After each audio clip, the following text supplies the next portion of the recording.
Chapter 218. At some point in the morning, the horse gang, who had been following the grain team for more than 10 days, finally launched their attack.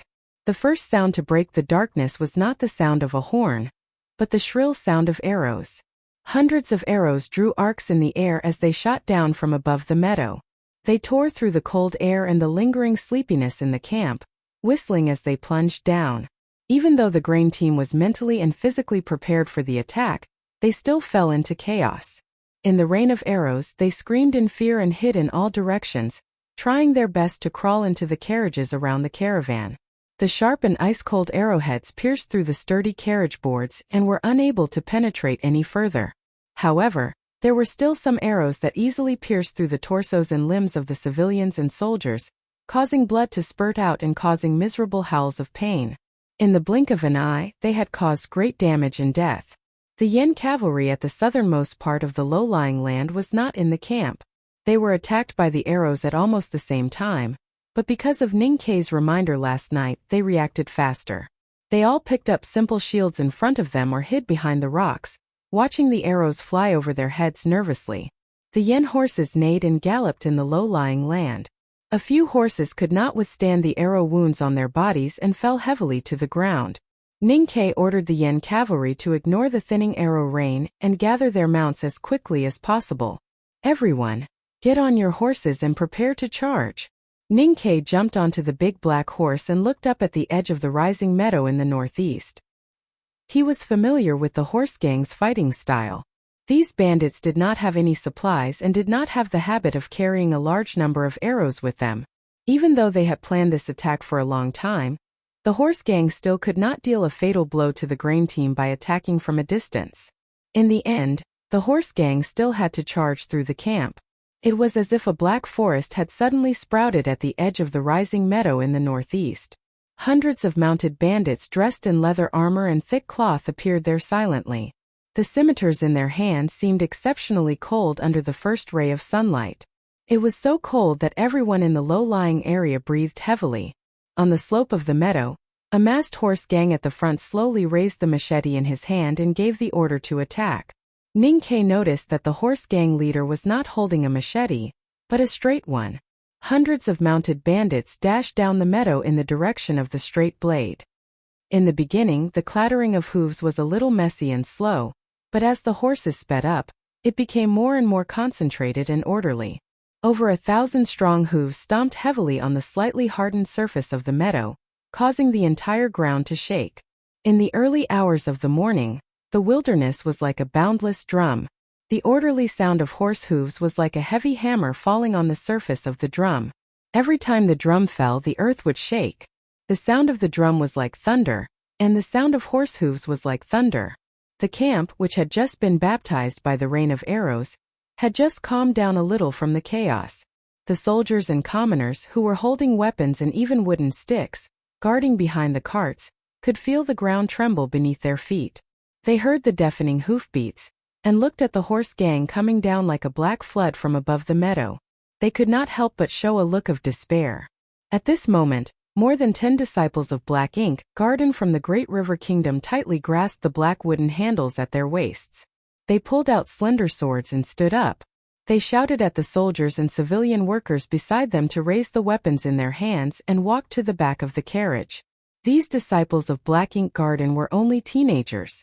This time, they had received an edict from the Divine Hall, and came to the wilderness for training. Before this, they had never seen such a dangerous and bloody battlefield. However, the people of the Great River Kingdom, who were deeply influenced by the temperament of the Tang Empire, were also persevering and did not know what fear was. Looking at the approaching horse gang, the ferocious faces of the horse gang, the bright scimitars in the hands of the horse gang, and listening to the arrogant whistling of the horse gang, the young and childish faces of the Black Ink Garden disciples did not show a trace of nervousness or despair, because the calmness made them more determined and resolute. The calmness and determination of the Great River Kingdom girls influenced the Yen soldiers and civilian workers in the camp. They subconsciously raised the crude wooden spears in their hands. Although their hands holding the spears were still trembling uncontrollably, at least they finally had the courage to face the bleak situation and the ferocious enemies. The sound of horse hooves was getting louder and louder. and the horse gang was getting closer. The smoke and dust between the meadow slopes at dawn was getting thicker. The air was getting colder, and the atmosphere was getting more and more tense. Everyone in the camp had panic in their eyes, but they still had a glimmer of hope. They breathed faster and faster, waiting for the moment when the horse gang would rush to the front of the carriage. Ninkei was also waiting, but the time he waited was shorter. He looked at the faintly discernible 100 horse gang on the meadow to the northwest. These horse gang had snuck in last night, and now they appeared on the meadow. However, they did not charge at the Yen cavalry. It was obvious that they wanted to suppress the Yen cavalry, so that the 500 horse gang could gather all their strength and charge at the camp successfully. Ninkei would not fight with these 100 horse gang. He turned his head to look at the smoke and dust on the meadow slope to the north, and saw that the hundreds of horse gang were about to rush down the slope and into the low-lying area. He pulled down the bamboo hat on his head and pulled out the padao from his back, signaling the 200 Yen cavalry following him to get ready to charge. "Don't ask how to charge, just follow my horse." He looked at the nervous Yen cavalryman beside him and said this without any pre-battle encouragement. Then, with a flick of his wrist, he pointed his padao at the meadow on his right and kicked the horse's abdomen with both legs.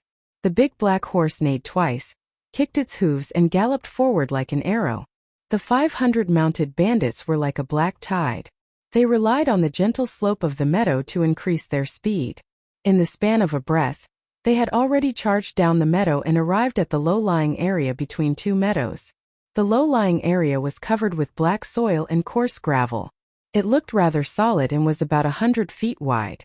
The camp of the grain team was in the center of the area. With the speed of the horse gang, it would not take them too long to reach the camp from the low-lying area. What was more frightening was that if there were no traps or tripwires to slow down the horse gang, the hundreds of horse gang could easily crush the grain team camp with their speed. There were no tripping ropes or pits. There were no obstacles on the flat and solid low-lying ground. The soldiers and commoners at the back of the caravan looked at the clearly visible faces of the horse gang, and felt a chill down their spines. Their hands, which were tightly holding onto their spears, trembled even more violently than before.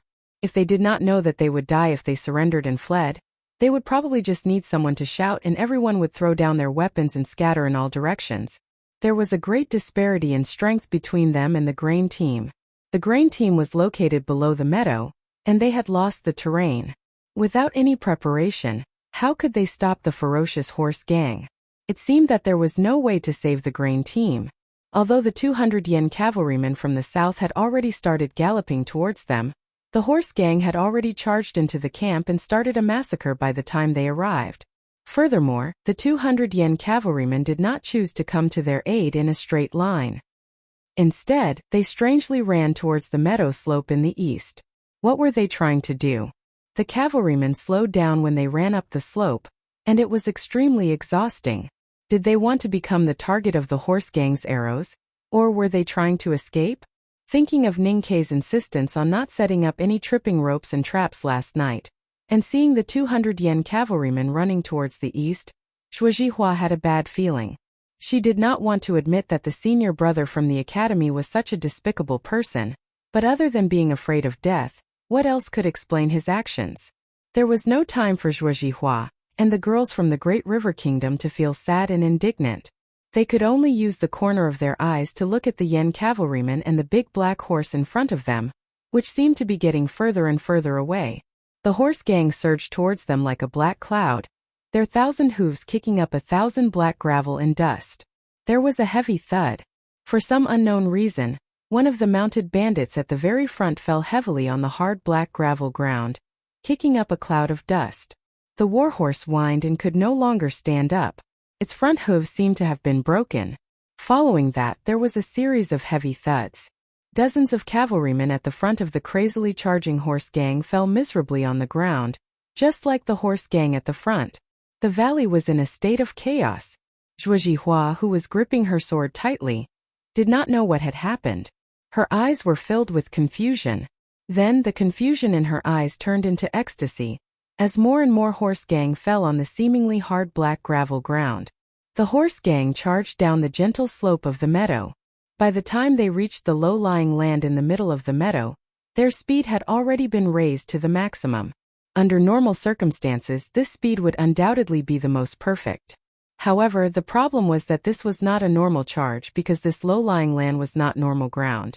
In the desolate and cold wilderness, it was rare to see a low-lying land between two long sloping meadows.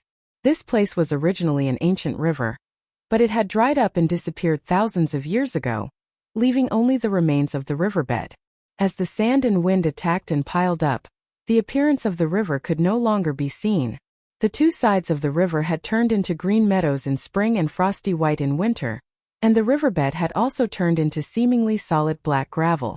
Even the horse gang, who ran amok in the wilderness, did not know that this low-lying land was an ancient river. Ninkei did not know either. But last night, when he brought the grain team here and set up camp, he discovered the problem of this low-lying land. Under the thin layer of sand, all were round pebbles that were as smooth as before. The middle of the ancient river was deep, and the soil accumulated over thousands of years was the thickest. Coupled with the dead vegetation, there was not much problem for horses to travel. However, the edge of the ancient riverbank, which was now the edge of the two meadows, was only covered with a very shallow layer of black gravel. If one exerted a little more force, or even if the wind was a little stronger, it was possible to touch or see the round pebbles below, as well as the irregular natural pits. This was not a trap. It was not a trap set by Haotian for the horse gang. If the speed was not too fast, even the heaviest Nanshan horse carrying two people would not be trapped in the accumulated gravel over the years. However, the horse gang rushed down the gentle slope of the meadow, and their speed was too fast. The impact force between the horses' hooves and the ground was too great. Therefore, the edge of the low-lying land under the gentle slope of the meadow became a trap set by Haotian for the horse gang. The horses' hooves moved so fast that they almost left afterimages. They stepped heavily on the low-lying land, and their strong hooves sank deeply into the gravel. They wanted to get up, but they slid away. Because they were moving too fast, the war horse could not maintain its balance, and fell heavily with the horse gang on it. A horse's hooves kicked away the black gravel, but it happened to be stuck between the round stones under the ground. At such a high speed, the warhorse could not stop its downward momentum, and its heavy body was pressed horizontally. With a crack, the horse's hooves were broken, revealing blood-colored muscles and white periosteum. It was a tragic sight to behold. The dozens of mounted bandits at the front had fallen, and the majority of the mounted bandits at the back had already noticed the problem. However, because of the damned reason, their speed was too fast. They were unable to pull the reins to stop their charge. One after another, the horses charged into the edge of the low-lying area, and then fell heavily onto the ground, letting out dull thuds from time to time. If the hundreds of horse gang that rushed down the gentle slope of the meadow were like a black tide, then the seemingly ordinary black gravel outside the camp of the grain team was like the famous breakwater on the coast of the Song Kingdom, a subsidiary of the West Hill Divine Kingdom.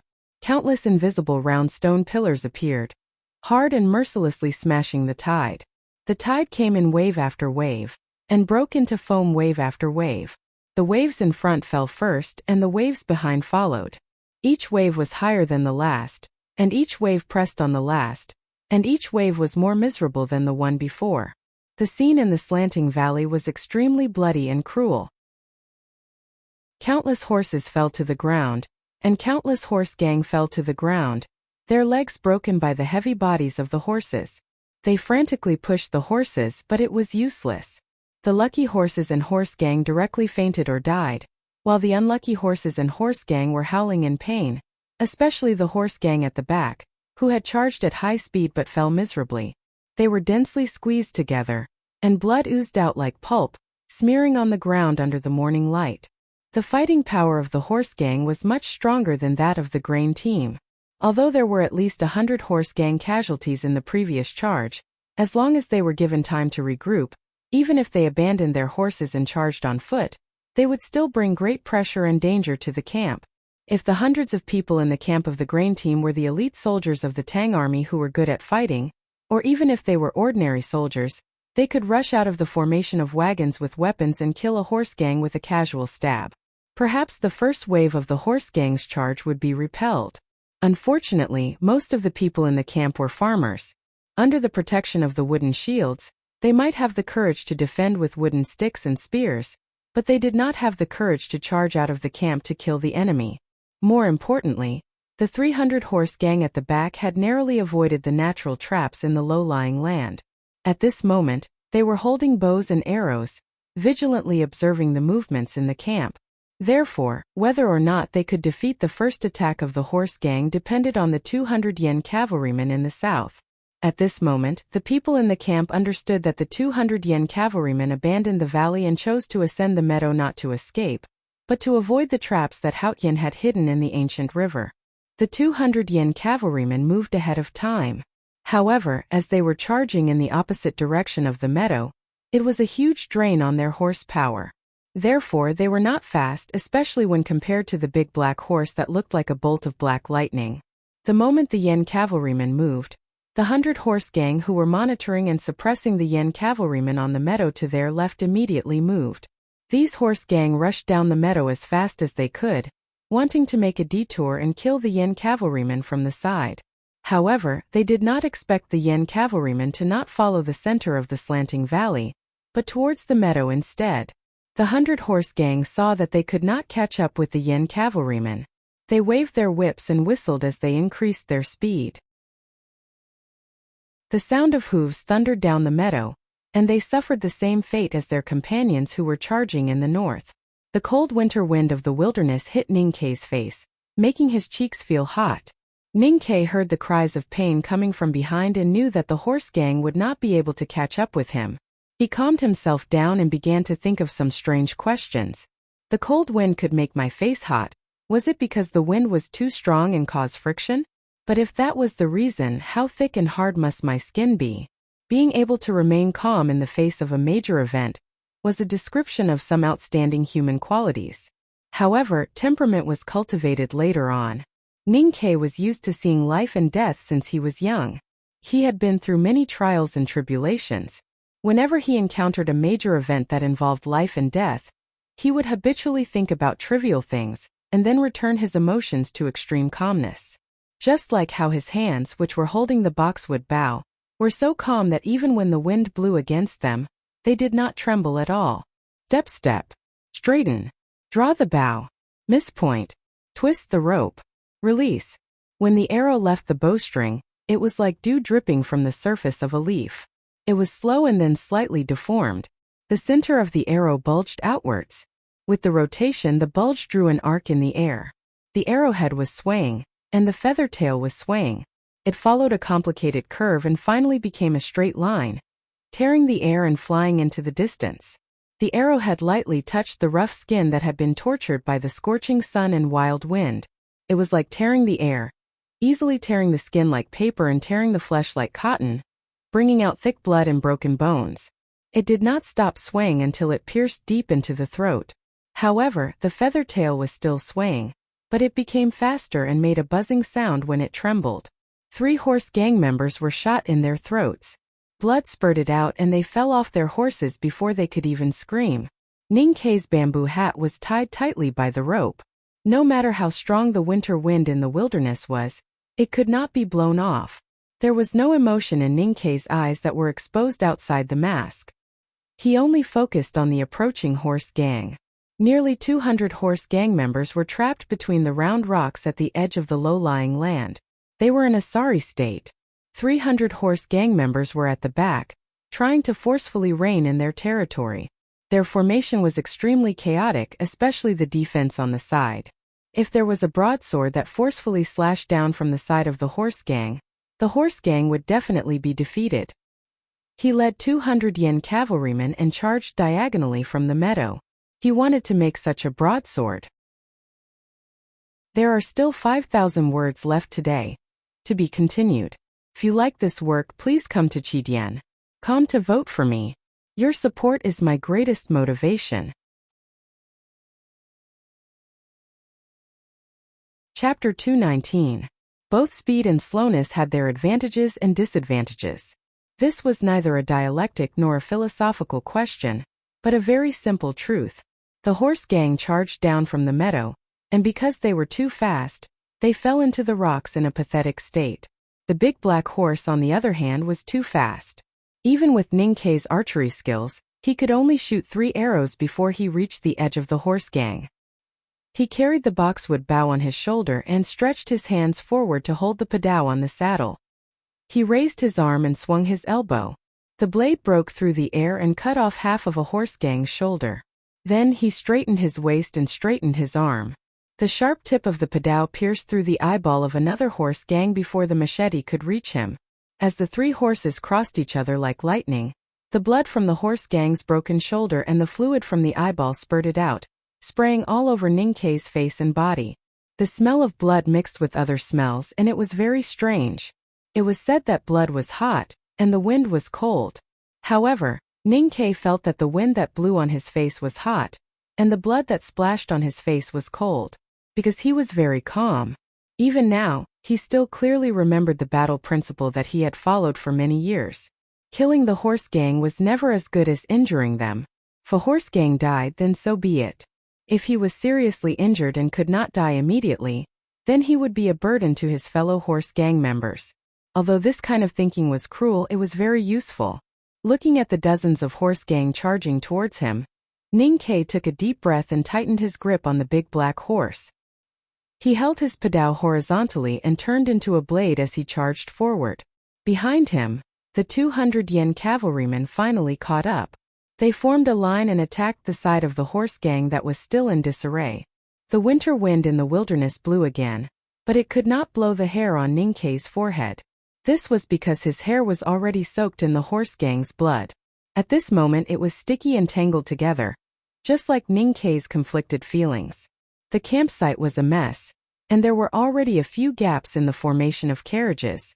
The horse gang temporarily retreated, but the wave of attack before they retreated still caused great damage to the camp. The camp was full of people and soldiers who were covered in blood and had numb eyes. If it weren't for the Great River Kingdom's girls, the camp would have been broken by the horse gang. The situation of the horse gang was not much better. At the edge of the low-lying land not far from the camp, many horses with broken hooves and serious injuries were lying on the cold ground, struggling for their lives. From time to time they would shake their heavy heads. Under or beside the horses, there were many cold corpses of the horse gang. However, all the wounded members of the horse gang were brought back by their companions. From this, it could be seen that although the horse gang was severely injured, they did not collapse. They still had the ability and spirit to launch another attack. Ning Kei raised his arm to wipe away the trickle of blood between his eyebrows. He turned around to look at the northwest direction of the campsite. The Yen cavalry was fighting with a group of horse gangs as they gradually moved further away. He could not help but shake his head. In the eyes of the people of the Central Plains, the horse bandits of the grasslands were the most ferocious existence in the world. But he who had dealt with the horse bandits for many years thought that they were the most cowardly and useless existence in the world.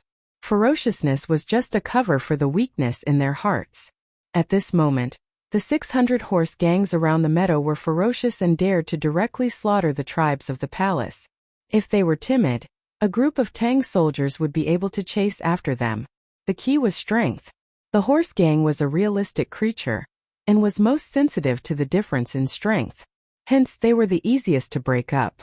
Ning Kei thought that he was familiar with the nature of the horse gang. When he chose the campsite last night, he had hidden the geographical advantage and picked the right timing. He had thought that with 200 yen cavalry charging at the side of the horse gang, he would be able to crush the 500 horse gang. However, he had forgotten that the ones charging at the horse gang with him were not his old buddies from the city of Wei, nor were they the Tang cavalry from the West Army of the Blue Water Battalion in the south. They were the Yen cavalry with extremely low combat power. The combat power of the Yen cavalry was even worse than Ning Kei's worst-case scenario. The 200 Yen cavalry had used the geographical advantage to charge at the horse gang. However, they did not manage to scatter the horse gang. They were not even able to penetrate the horse gang, and were dragged into a battle with the horse gang. After a few rounds of attacks, dozens of Yen cavalry were killed by the horse gang. If not for the fact that the horse gang's formation was in a mess, this long-planned attack might have caused the Yen cavalry to be completely annihilated. The Yen cavalry and the horse gang fought for a while. Both sides could not take it anymore and temporarily separated. Ninkei took this opportunity to ride the big black horse back to the campsite. On one hand, he did not have much hope for the remaining 100 Yen cavalry. On the other hand, he felt an inexplicable sense of weariness in his heart. A sharp whistle suddenly sounded in the cold air. Ninkei reacted quickly and leaned to the side. An arrow flew past his clothes and hit a carriage wheel, the tail of the arrow shaking violently. He did not care that his black mask was stained with the horse gang's blood and smelled bad. He put the mask back on and took down the boxwood bough on his back. He pulled the string and shot a horse gang member who had rushed to the campsite. Then, he felt a slight soreness in his shoulder. He knew that he had pulled the bough too many times today. If he continued like this, his right arm might be crippled. The horse gang obviously did not want to give the people in the campsite too much time to rest. After a short rest, they attacked fiercely again. They did not care about their own injuries at all. This kind of reckless action that had nothing to do with benefits and risks had exceeded Ninkei's understanding of the horse gang. The doubts in his heart grew stronger. More than 200 horse gang members rushed over from all directions. The civilians, who had already become numb to life and death, gathered unprecedented courage at the last moment of life and death. They carried their crude wooden spears and pierced through the gaps in the formation of the carriages. A wooden spear pierced through the chest of a horse gang member. Blood flowed freely. Then, 3 horse gang members crawled through the formation of carriages. They waved their machetes and hacked the civilians holding the wooden spears until they were covered in blood. A snow-white sword light flashed. The slender and elegant sword chopped at the 3 horse gang members with the sound of sword chi. 1 horse gang member was beheaded on the spot. The other 2 horse gang members had their legs and limbs broken. They retreated awkwardly. Covered in blood, the commoners surged forward like wild beasts, holding wooden sticks and stones that they had picked up from somewhere. They surrounded the 2 horse gang members and smashed them down. They numbly repeated their actions, not knowing how many times they had smashed them. Only when there was no longer any sound from inside did they stiffly stop. After Catgirl chopped against the wind, she habitually let out a cute shout. Then she was shocked by the bloody scene in front of her. Her red face was covered with dust, but it could not hide the fear and panic in her clear eyes. After all, she was too young and had never seen such a scene. Ninkei grabbed her by the back of her neck and threw her to the back like a cat. He dodged an arrow and held his knife with one hand to block it. Then he took advantage of the momentum and cut off the right arm of a horse gang member who was sneaking up on him. The horse gang member covered his bleeding right shoulder and knelt on the ground in pain. Ninkei did not even look at him. He held his padao and went to the next dangerous place. He knew that the horse gang member with a broken arm and no knife would be drowned by the civilians in the next moment. So he did not want to waste any more energy. Once the formation of carriages was broken, everyone in the camp would die. Based on this simple understanding, both the civilians and the soldiers of the Yen Kingdom became extremely valiant at this moment. They took any weapons they could find and desperately attacked the horse gang that climbed over the carriages. But it was the Black Ink Garden disciples from the Great River Kingdom who made the camp hold on for such a long time. These young girls and boys did not have much battlefield experience. Relying on their pride, perseverance, and excellent swordsmanship given by their sex, they slashed out streaks of sword chi in the meadow of the wilderness and killed the troublesome horse gang members. However, there were too many horse gang members and too few Black Ink Garden disciples. Although the civilians and soldiers fought hard, they could not change the overall situation. The camp was surrounded by danger and could be broken through at any time. It seemed that they had reached a desperate situation. At this moment, a clear sound of flute came from the carriage in the center of the camp. Hearing the sound of flute, Zhuozhihua, Catgirl and other Black Ink Garden disciples became spirited. They did not care about their psyche power and stacked their sword chi to force the horse gang members to retreat. Then they walked to the grainbacks. Hearing the sound of flute and observing these scenes, Ninkei felt a little solemn. There was even a hint of anger in his eyes that were exposed outside the black mask. This was the team that transported the grain to the Left Tent Palace. They were escorted by Yen cavalry and needed mules and horses to transport the grain. Therefore, in addition to many carriages of grain, they also brought a lot of hay for the mules and horses to eat. The unloading boards of the grain wagons formed a circular formation. The cloth bags filled with hay were all gathered under the boards. On the one hand, it was used to strengthen the fortification, and on the other hand it could reduce the damage caused by arrows. Hearing the sound of flute, the Black Ink Garden disciples came to the front of these straw bags and used their swords to lift them into the air outside the formation.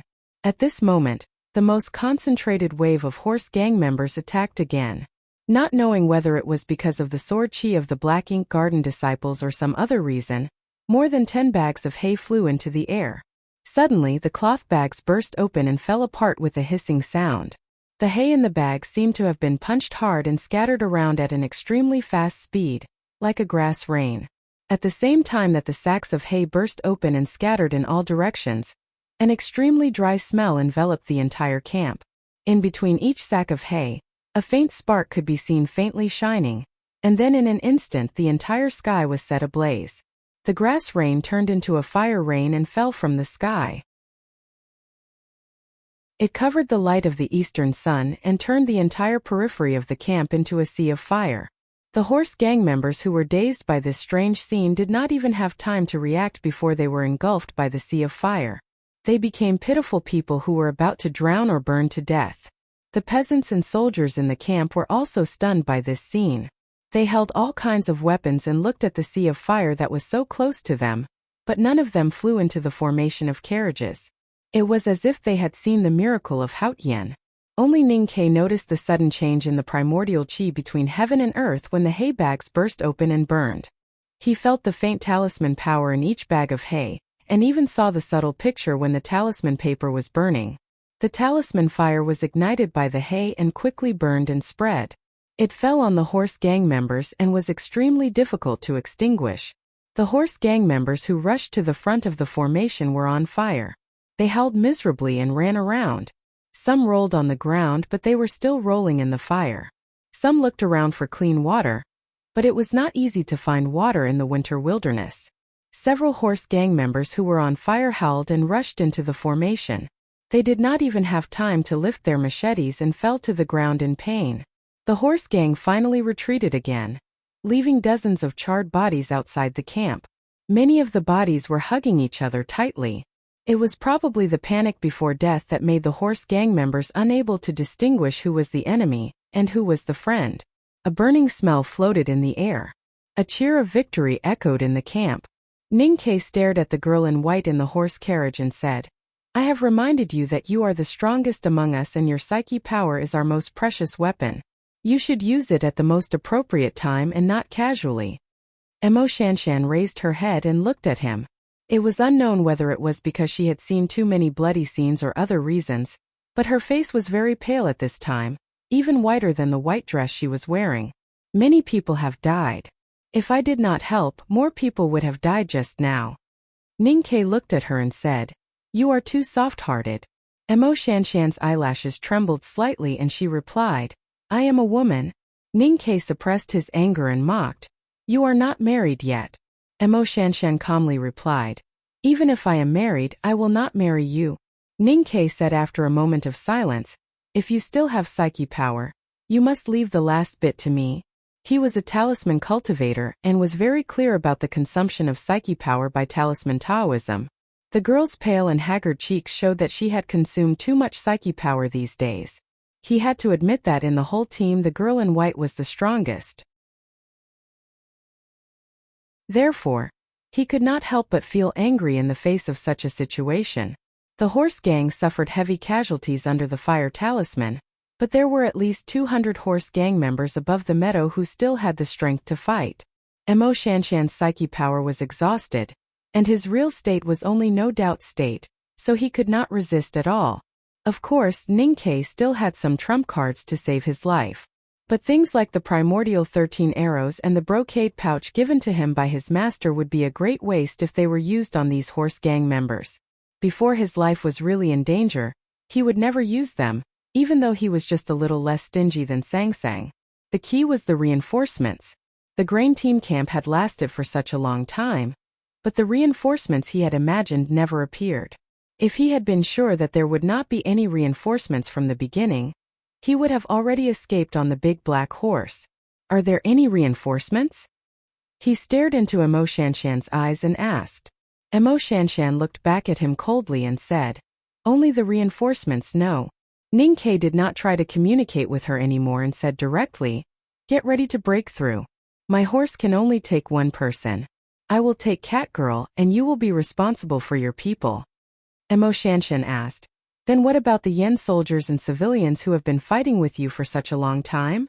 Ning Ke answered, "I just met them by chance and we are not comrades."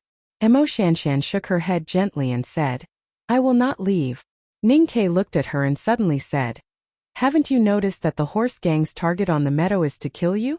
Apart from you, who else in the grain team is worth paying such a big price for?" Emo Shanshan looked at him and said calmly, "If the horse gang's target is me, then these people will die because of me. All the more reason for me not to leave them."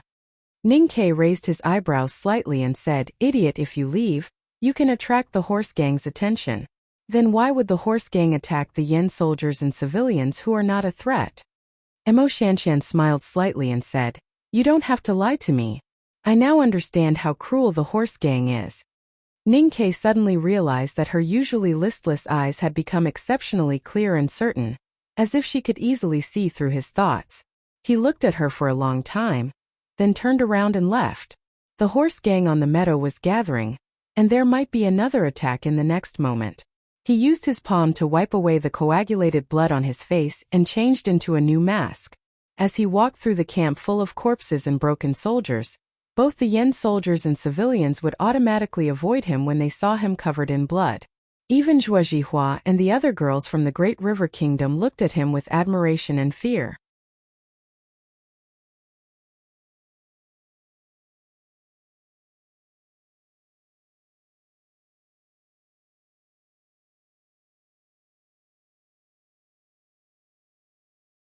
Chapter 220. At this time the morning sun had already climbed up to the sky, bringing a rare trace of warmth to the wilderness. On the meadow, hundreds of cavalrymen of Divine Hall stood silently and solemnly. Their black armor was painted with complex golden patterns, which were difficult to understand, shining with holy light under the sun. The flags in front of the formation were fluttering in the wind, looking extremely solemn and holy. This group of cavalrymen was the world-famous cavalrymen of West Hill Divine Hall, also known as the Apologetic Divine Army. They left West Hill a few months ago, and arrived at the frontier fortress of the wilderness via capital Chang of Yen Kingdom. This time, they were ordered by the Divine Hall to escort some distinguished bigwigs to the palace to participate in the negotiation. It was also the team that Emo Shanshan had mentioned to Ning Quebec. The night before, they had already seen the warning fireworks shot from the camp of the grain team, and received the Fu text message asking for help through other means. However, perhaps because the wilderness was remote and dangerous, this team of cavalrymen of Divine Hall did not immediately rush to help. Instead, they followed the original route steadily until they met in the meadow valley that had evolved from the ancient river. Among the cavalrymen of Divine Hall, there were more than 10 monks of Yueluan Kingdom and students of Revelation Institute, as well as a horse carriage. The door of the carriage opened, and a small foot wearing cyan cloth shoes stepped on the carriage board. It was an old woman with a wrinkled face, wearing a very strange robe that seemed to be made of countless different kinds of cloth. It looked extremely thin, and no one knew how it could withstand the cold wind in the wilderness. The cavalrymen of Divine Hall escorted the students of the Revelation Institute and the disciples of the White Tower Temple of Yueluan Kingdom to the palace. It was also a kind of trial. And this woman was the leader of this team because she was the highly respected aunt of Yueluan Kingdom, Cuny Mati. Due to historical reasons, the relationship between Yueluan Kingdom and Great River Kingdom had always been very bad. A few days ago, in the frontier fortress of Northern Yen Kingdom in the south, there was some friction because of the warm stream.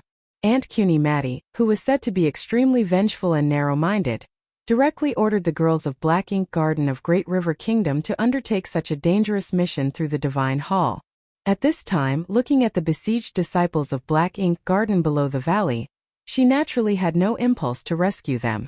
But after all, she was a senior Vedanta in the cultivation world, and had to maintain the dignity and glory of Divine Hall. Naturally, she would not directly express her intention in front of everyone. Cuny Maddie looked at the messy camp below the valley not far away. There was no emotion on her face. Every wrinkle on her face was filled with coldness and strangeness. Her voice was hoarse and sharp, which sounded very uncomfortable. Fu text message.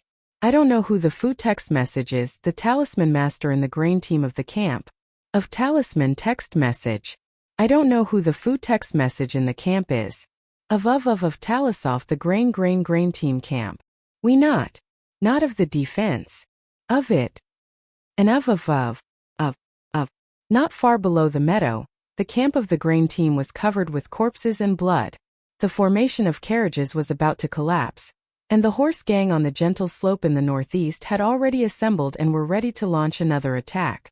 Everyone knew that the people in the camp were about to collapse, but Cuny Maddie made such a statement, which was equivalent to lying through her teeth.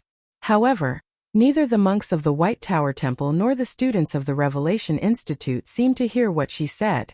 The commander of the cavalrymen of Divine Hall slightly nodded to show that he understood. His indifferent face did not show any strange emotion. Hautian Taoism and Buddhism sect had always been on good terms, especially in recent years because of the priest of the judicial department, Prince Longqing. The relationship between West Hill and Yueluan Kingdom became closer. As the commander of the cavalrymen of Divine Hall, he was personally led by the priest.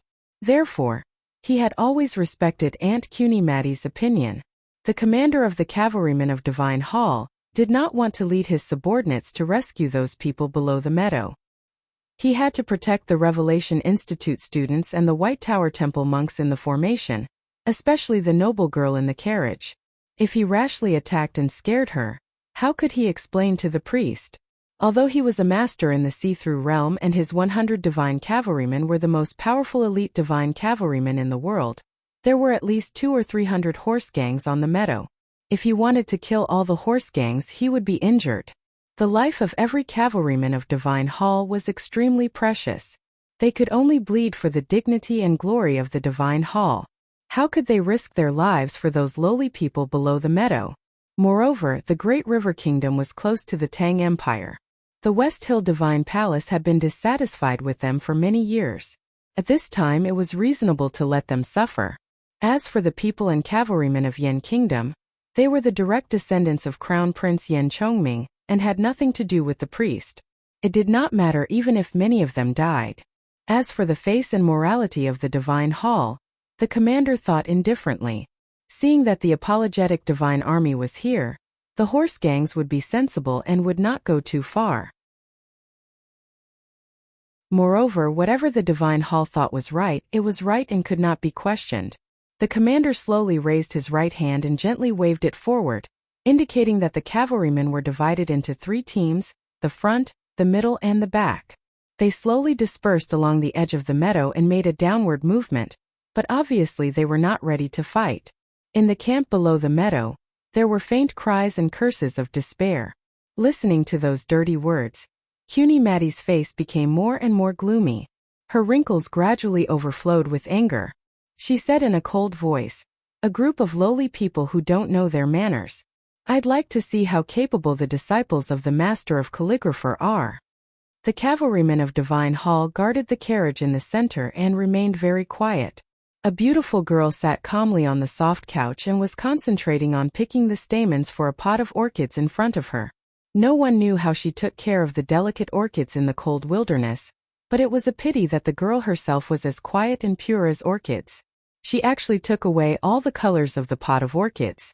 The camp of the grain team and the horse gang had been fighting fiercely since the early morning. They were already exhausted, and the groans of more than 100 wounded people gradually died down. Countless corpses were placed in the middle of the camp. The carriages were badly damaged and some of them were scorched black. They looked shaky and could not withstand another attack from the horse gang. The people in the camp had already fallen into despair. At this time, they suddenly saw a cavalryman of Divine Hall coming from the meadow. They thought they saw hope, so they were ecstatic and even burst into tears. Emo Shanshan, who had been sitting silently in the carriage, put down her writing brush and finally relaxed after confirming the arrival of the reinforcements.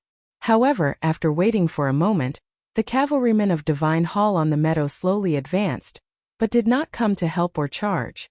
The cheers in the camp involuntarily subsided, and people became very confused and uneasy.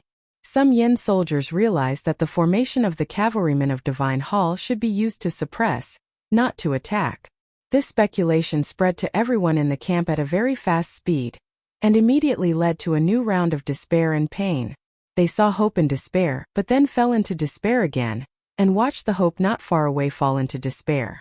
No matter how strong-willed they were, no matter how pious they were to Haotian Taoism, and no matter how respectful they were to the Divine Hall, they could not help crying and then becoming angry.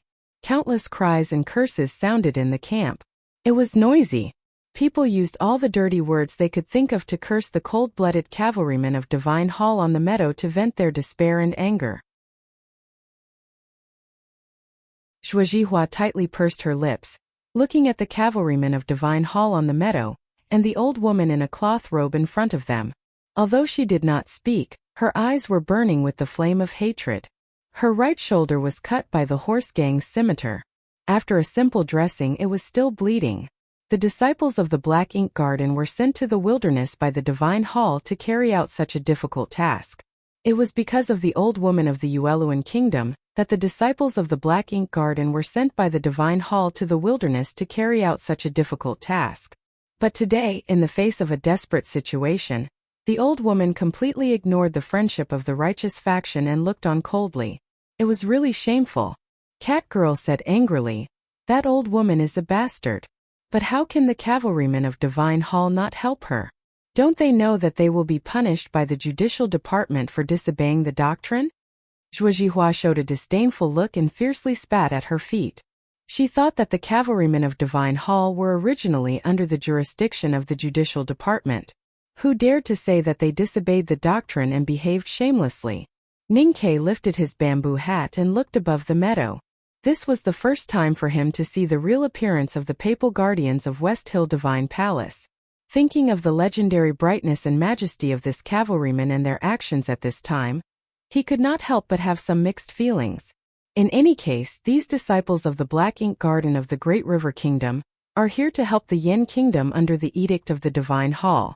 Why are these cavalrymen of Divine Hall not willing to help? Ningke touched his bloody face and thought with emotion, "It turns out that there are people in this world who are more shameless than me. After all, I still underestimated the shamelessness of this world." The arrival of the cavalrymen of Divine Hall also had a great impact on the horse gang. Although they obviously did not intend to help the camp under the meadow, the prestige of the apologetic Divine Army had spread far and wide. Even though there were only 100 cavalrymen, they still frightened hundreds of horse gang and dared not to act rashly. The battle formation shrank and several leaders rode back to the meadow to ask for orders. Facing the pressure of the cavalrymen of Divine Hall, the horse gang suddenly became nervous. One of them asked for instructions in a slightly trembling voice, "Your Excellency, we can't defeat the people from the Divine Hall. We'd better retreat. Even if we can kill those people in the camp, I'm afraid that it will be disadvantageous to the general if the Divine Hall finds out that we are involved in this matter." The leader of the horse gang indifferently looked at the cavalrymen of Divine Hall in the distance. His complicated laughter came out from the mask. "Do you want to wait for both sides to be disabled before taking action? After so many years, the cavalrymen of Divine Hall are still so petty and meticulous. I really don't know why they are so famous." Then he looked at the subordinates beside him and said calmly, "Even if we all die, how can the Divine Hall find out who we are? Don't you know how to scratch all your faces before you die?" One of the important purposes of the leader of the horse gang to besiege the grain team was to exhaust all the horse gang to death. Naturally, he would not cherish the lives of his subordinates. As for the cavalrymen of Divine Hall in the distance on the meadow, he was not afraid at all. It was said that the apologetic Divine Army of Divine Hall was the most elite cavalry in the world. But as an important figure of the Empire's border army, he would not take them seriously. Even if there were hidden strong cultivators among them, They should not be determined to stop him at a great cost according to the current situation. Let's go down together. The leader of the horse gang gently lifted the reins and kicked the horse's belly with his heels. Then he slowly went down the meadow. A moment ago, Ninkei was ready to escape. A moment later, Ninkei saw the arrival of the cavalrymen of Divine Hall. Since then he did not need to escape anymore. The next moment, Ninkei saw the cavalrymen of Divine Hall under the bright armor, and decided not to escape anymore. The cavalrymen of Divine Hall on the meadow happened to block the best escape route he had planned. But this was not the main reason why he decided to stay and fight with the girls of the Great River Kingdom. If the cavalrymen of Divine Hall came to help at this time, they would be exhausted and the horse gang would definitely be defeated. Of course, there would be casualties among the cavalrymen of Divine Hall, but there would be less casualties among the more than 200 people in the camp. The reason why the cavalrymen of Divine Hall did not move forward was that these cavalrymen of Divine Hall and those unknown nobles valued their lives much more than the lives of these common people. The Divine Hall was famous for its light, but they behaved so shamelessly. Although he sometimes behaved shamelessly, he was still ashamed to be classified as the cavalryman of Divine Hall. Moreover, he was very clear that these cavalrymen of Divine Hall were the subordinates of Prince Longqing, and he and Prince Longqing could only stand on the two sides of the river at any time and in any place. Moreover, the vigilance and uneasiness from the horse gang still existed. He still felt that someone was indifferently watching him. Under the gaze of the Divine Hall, he could not get rid of this vigilance and uneasiness, so he had to erase this emotion. Walking to the side of the horse carriage and looking at the big package quietly lying on the carriage board, Ninkei frowned. Thinking that the people of the Divine Hall above the meadow were watching here, he decided not to use the primordial 13 arrows. Because according to Second Brother, the lowest standard for him to use the primordial 13 arrows in the wilderness was Prince Longqing. He pulled out something that looked like a stick tightly wrapped in coarse cloth. At this time, of course, he had to carry something to save his life. Can you still use talismans? Ninkei looked at Emo Shanshan's pale face and asked. Emo Shanshan raised her head and looked at him as if she was looking at the horse gang that was regrouping. She did not answer him, but slowly raised her right hand and held a piece of yellowish paper between her two slender fingers. Ninkei's eyes fell on the yellow paper between her slender fingers and then he said, "This time, you have to cooperate well and be fierce enough." Emo Shanshan withdrew her gaze, her eyelashes resting quietly on her white skin, and nodded. Ninkei jumped off the horse carriage and reached out to call Catgirl. He said, "It's meaningless to keep food and water at this time. Go and prepare a big bucket of water for me." Catgirl did not understand, but went to prepare the water. He led the big black horse to the periphery of the camp. At first his pace was very gentle. Then it became a trot. Gradually it became a trot. He turned over and rode on the horse's belly, urging the big black horse to rush out like a black lightning. Like an arrow, it rushed directly to the horse gang leader who had just come down from the meadow. The boxwood bowstring vibrated slightly. An arrow was the first to fly out. To be continued. If you like this work, please come to Chidian.com to vote for me. Your support is my biggest motivation.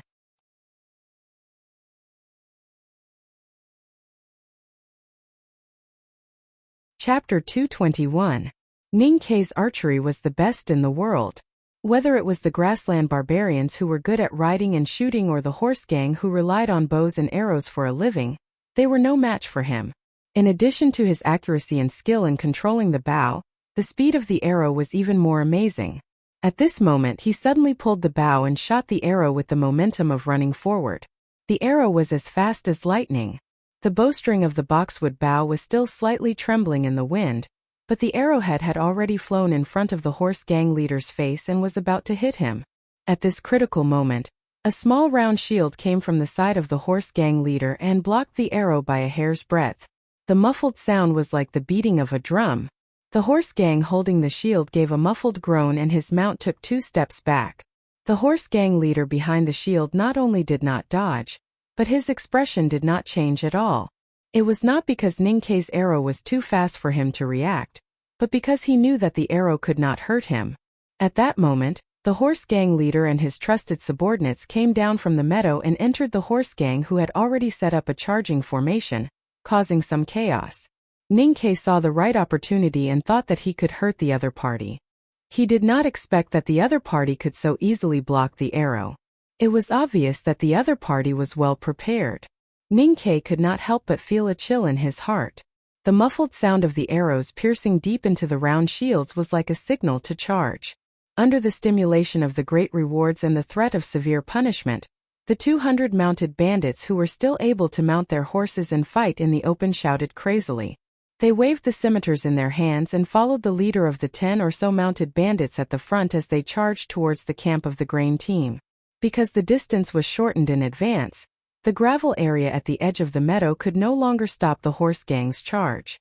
The outside of the camp of the grain team was already in ruins.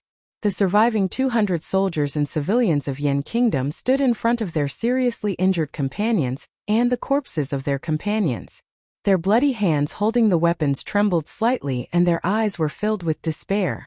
The disciples of Black Ink Garden who were guarding the breach still could not recover their strength after this period of rest.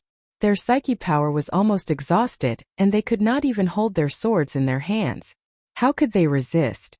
In the carriage at the back, the young girl Emo Shanshan lowered her head slightly. A few strands of black hair hung weakly in front of her forehead. Her pale cheeks made her look particularly haggard.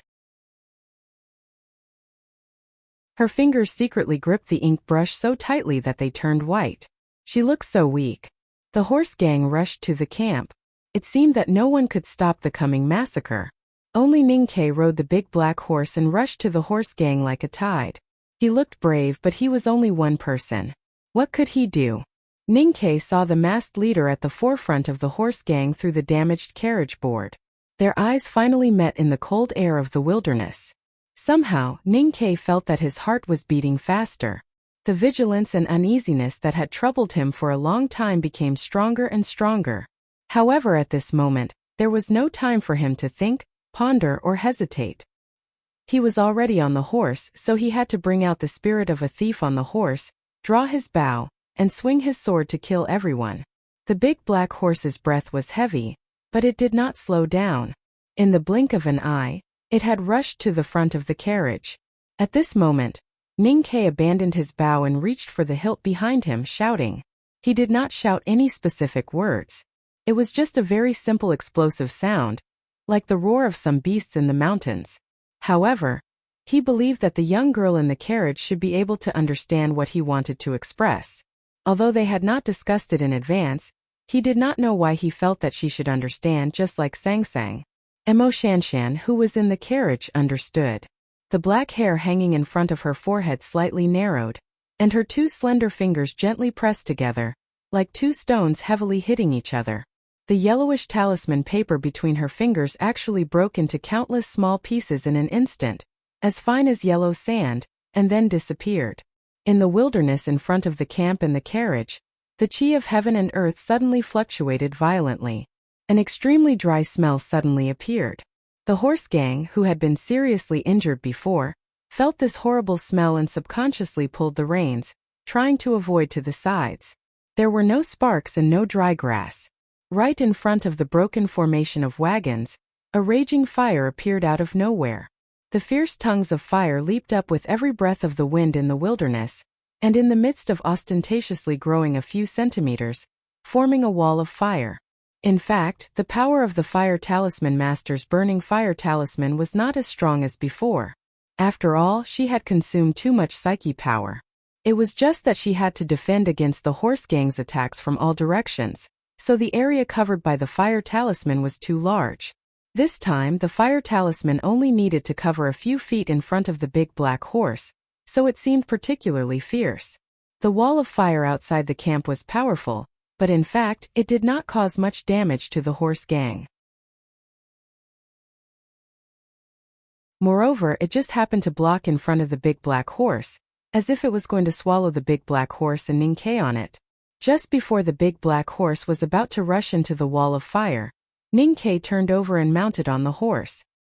He heavily stamped his feet on the saddle, and the muscles of his waist, abdomen, and legs suddenly tightened and released. He jumped up suddenly. The big black horse roared violently, and the tip of its hooves deeply pressed into the mud. It forcibly stopped its heavy body. When it was about to touch the wall of fire, it changed its running track dangerously, and rubbed the wall of fire to the right to avoid. At this time, Ninkei had already jumped over the wall of fire. The soles of his boots rubbed the horrible tongue of fire, and he jumped over there. He held the hilt on his back with both hands, and took advantage of the momentum to pull forward. With two clangs, the padao was unsheathed. The wall of fire blocked the sight of the horse gang, so they did not see Ninkei jump from the back of the horse. When they saw Ninkei jump over the wall of fire, Ninkei had already arrived in the air in front of the horse gang leader. Before the battle, he had told Emo Shanshan that the horse gang would be in chaos if they killed the leader who just arrived last night. And if the horse gang was in chaos at this time, the cavalrymen of Divine Hall would never miss such a great opportunity. He was sure that these people in Divine Hall were as shameless as him, so he could guess what they would choose. So he did not hesitate to let the weak young talisman master squeeze out the last psyche power to create this opportunity. He was very good at jumping over the wall of fire and making a sudden attack. When he killed Xiaoho's group of 3 people outside the entrance of Northern Mountain Road, he had done this, so he was very confident. He stared at the horse gang leader attentively and calmly, and the padao in his hands turned into 2 bright blades of light, and chopped down firmly and persistently. However, when he jumped out of the wall of fire and met the eyes of the horse gang leader again in the air, he found that the eyes of the horse gang leader seemed to be even more attentive and calm than his. The coldness in his heart when he was sprinting before could not help but increase. The 2 padaos cut through the winter wind of the wilderness and chopped at the neck of the horse gang leader. However, the horse gang on the left and right sides of the horse gang leader seemed to have already known the direction of Ninkei's blade, and made a prediction in advance. They stretched out 2 thick wooden shields to block the blade. 2 heavy muffled sounds reverberated, and numerous cracks suddenly appeared on the wooden shields like spider webs. Ninkei, who had no leverage in the air, was also shaken to the air diagonally backward by the countershock force. The 2 padaos were wedged between the wooden shields and could not be pulled back, because the horse gang's mounts were still moving forward. When Ninkei fell from the air for the second time, he just happened to rush directly to the horse gang leader. In the air, his right hand reached behind him like lightning and pulled out the 3rd blade. And almost at the same time, a spark burst in front of the horse gang leader. Although it was not vigorous, it was enough to burn his face. It was the talisman Taoism ability that Ninkei had hidden. An invisible force appeared in the air, tightly wrapping the ball of fire transformed from the fu paper. The sparks suddenly became weak, as if they were sealed by a transparent glass ball. The fire rubbed the shoulder of the horse gang leader weakly and fell down. The horse gang leader turned over his right hand, and a hard metal shield appeared in the air, which happened to block Ninkei's 3rd blade with all his strength. The blade and the shield collided with each other and made a loud noise, shaking the air for a while. The 3 padaos were all predicted and sealed in advance, and the talisman Taoism secretly used was also cracked. The horse gang leader seemed to know all his means and had a plan to deal with him. In a flash, he finally understood one thing. The target of these horse gang following the grain team was not to rob the grain, nor the young talisman master in the horse carriage, but himself from the beginning to the end. In the cold winter wind of the wilderness, Ninkei's body and mood were extremely cold. Coldness did not mean despair, and he had never given up such a thing in his mind. He was in the air with a muffled sound. The psyche power in his sense of perception was forced out, and the fine talisman on the padao in his hand suddenly brightened. At the same time, the talisman on the other 2 padaos embedded in the wooden shields was also brightened. With a few crisp sounds, the wooden shields were all broken, and the 2 padaos fell to the ground, and the 3rd padao in his hand chopped against the wind, with a bright blade light, rolling the aura between heaven and earth, and chopped the horse gang leader again. Black sand flew all over the ground, and a very deep blade mark appeared on the ground. But the horse gang leader was safe and sound. Ninkei's blade that contained the chi of heaven and earth actually chopped the ground. His vision was blurred, and he suddenly felt something was wrong. But he had no time to make any response. His body suddenly flew into the air again, and blood suddenly sprayed out from his mouth and nose. The horse gang leader slightly raised his head and indifferently looked at Ninkei, who was spraying blood in the air. His left hand that had been hanging beside the saddle stopped to calculate quickly, and he thought to himself, I took the risk to approach you and finally locked you. Ninkei flew in the air, and blood sprayed out from his mouth and nose like a fountain. A very vigorous and powerful psyche power, following an invisible track, rose from the ground, penetrated the air, pierced between his eyebrows, and directly drilled into his sense of perception. It seemed that there were countless needles stirring quickly in his brain, and an indescribable and absolute pain made his body tremble violently. He was a person who was good at enduring pain. Even the psyche power attack on the difficult mountain road in the Academy's back mountain did not make him fall down. But the psyche power from the ground was so strong that even he could not bear it, and his consciousness instantly became blurred. Before falling into a coma or dying, the instinctive inertia that he had developed in the past 10 years of life and death made his hand subconsciously stretch to his back, and wanted to hold the familiar umbrella handle. However, under the attack of the powerful psyche power, his hand barely touched the umbrella handle, and there was no way to pull it out. His body began to fall. He struggled to open his eyes and looked at the ground with blurred vision. Looking at the horse gang leader who was looking up at him indifferently, he finally confirmed that this person was actually a psyche master in the upper see-through state. A psyche master in the upper see-through state was so noble and powerful. If he entered the military camp, he would be a general. If he entered the imperial court, he would be a minister of offerings. He would be respected in the world. Why would such a person pretend to be a horse gang to kill him? Ninkei knew that he had underestimated the enemy. If he had known that the enemy's target was himself and that the opponent was a horrifying psyche master, he would definitely have used the primordial 13 arrows at the beginning. Although second brother had said so, the strength of the horse gang leader was not much weaker than that of Prince Longqing. The horse gang leader, or Lin Ling, the psyche master of the northeast border military of the Tang Empire, slightly raised his head and squinted at Ninkei, who was spitting blood in the air. His eyes were full of complex emotions, including complacency, fear, and pride. If the military wanted to investigate a person, they would definitely dig out all his background. The strength and fighting habits that Ninkei showed at the entrance of the northern mountain road, and the fact that he followed Master Yensei to learn talisman Taoism were all in his plan. A psyche master in the upper see-through state fought against a beginner in the no-doubt state who had made such careful and meticulous preparation. If he still could not kill the opponent, it could only mean that Haotian was too unreasonable. However, seeing that Ninkei was about to die, Lin Ling still felt a little proud. Because although he was the most powerful psyche master in the northeast border military, the person he killed today was a student of the second floor of the academy, and a core disciple of the headmaster of the academy. So he was proud but also timid. So he decided that when he confirmed Ninkei's death, he must immediately kill the confidants around him and himself, so that this matter would not bring any trouble to the general. The carriage in the camp, which had been quiet for a long time, suddenly moved. Its movement was earth-shattering. The whole carriage disintegrated and scattered, and the curtain, wood, and metal ornaments were shot around like arrows. The carriage burst open, and the girl in white floated into the air. Her waterfall-like black hair was flying in the wind. She looked at the fire wall, and her unfocused eyes suddenly condensed. Two extremely abnormal blushes appeared on her pale cheeks, and she stretched out a finger. Her slender finger drew a few lines in the cold winter wind of the wilderness.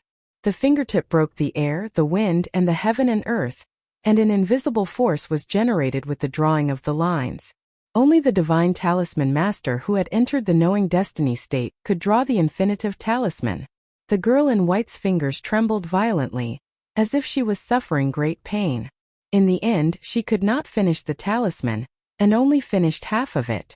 She indifferently glanced at the fire wall, and could vaguely see Ninkei's figure falling at a high speed. She closed her eyes, leaned back, and fell to the ground. The unfinished talisman in the winter wind suddenly collapsed, and so did the surrounding space. In a very short time it condensed into a transparent air mass. The invisible and transparent talisman power, like the fist of the god of heaven, violently rushed out from dozens of feet away and broke a huge hole in the fire wall. More than 10 horse gang members spat out blood and fell off their horses. The horse gang leader's pupils shrank sharply. Even though he was a psyche master at the upper see-through state, he also felt the horror of this power. Even though this talisman was not finished, it was still the infinitive talisman that only the Divine Talisman Master could understand. Divine Talisman. Wednesday's task was completed. I'm really trying my best. Everyone, please stimulate me. I don't need tickets, just a few compliments. Please don't criticize or remind me recently. With my current mental state and ability, this is the best I can write. I try my best to ensure the quality and quantity. Criticism and suggestions have always been useless to me, and they can't help me write better, but compliments can really help. Good night. I wish everyone happiness. To be continued. If you like this work, please come to Chidian.com to vote for me. Your support is my biggest motivation.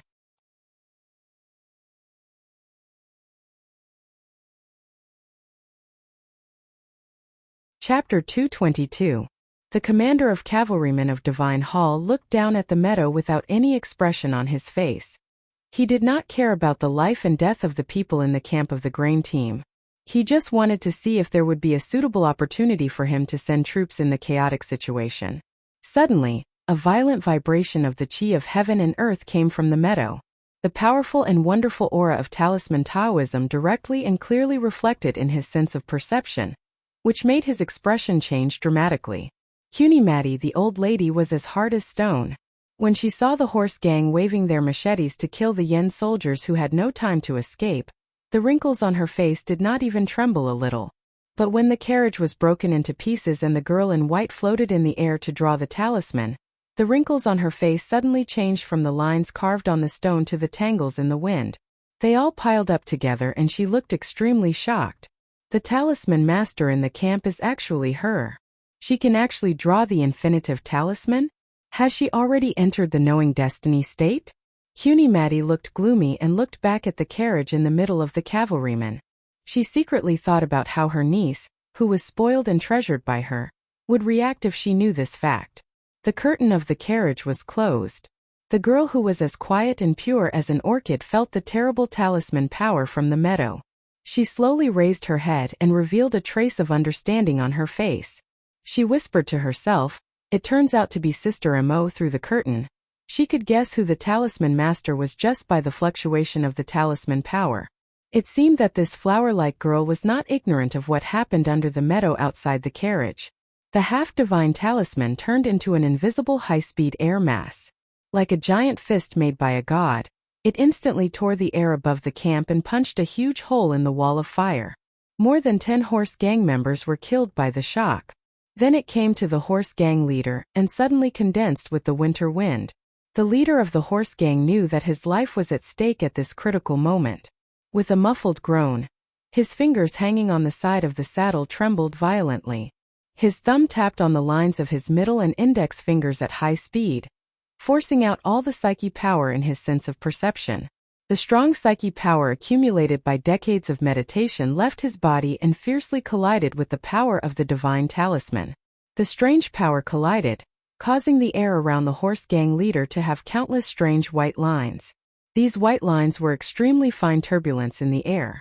Because of the difference in speed with the surrounding airflow, it caused the light to be refracted greatly, which was why it appeared white. Being able to tear the seemingly empty air to such an unbearable extent and make it howl in the tiniest of places, one could imagine how terrifying the collision between the half-divine talisman and the Psyche Master's decades of cultivation power was. In the countless air turbulence that was like willow catkins dancing wildly, a few drops of blood splashed out from the corner of the eyes of the leader of the horse gang. The horse under him was whining and retreating in disorder.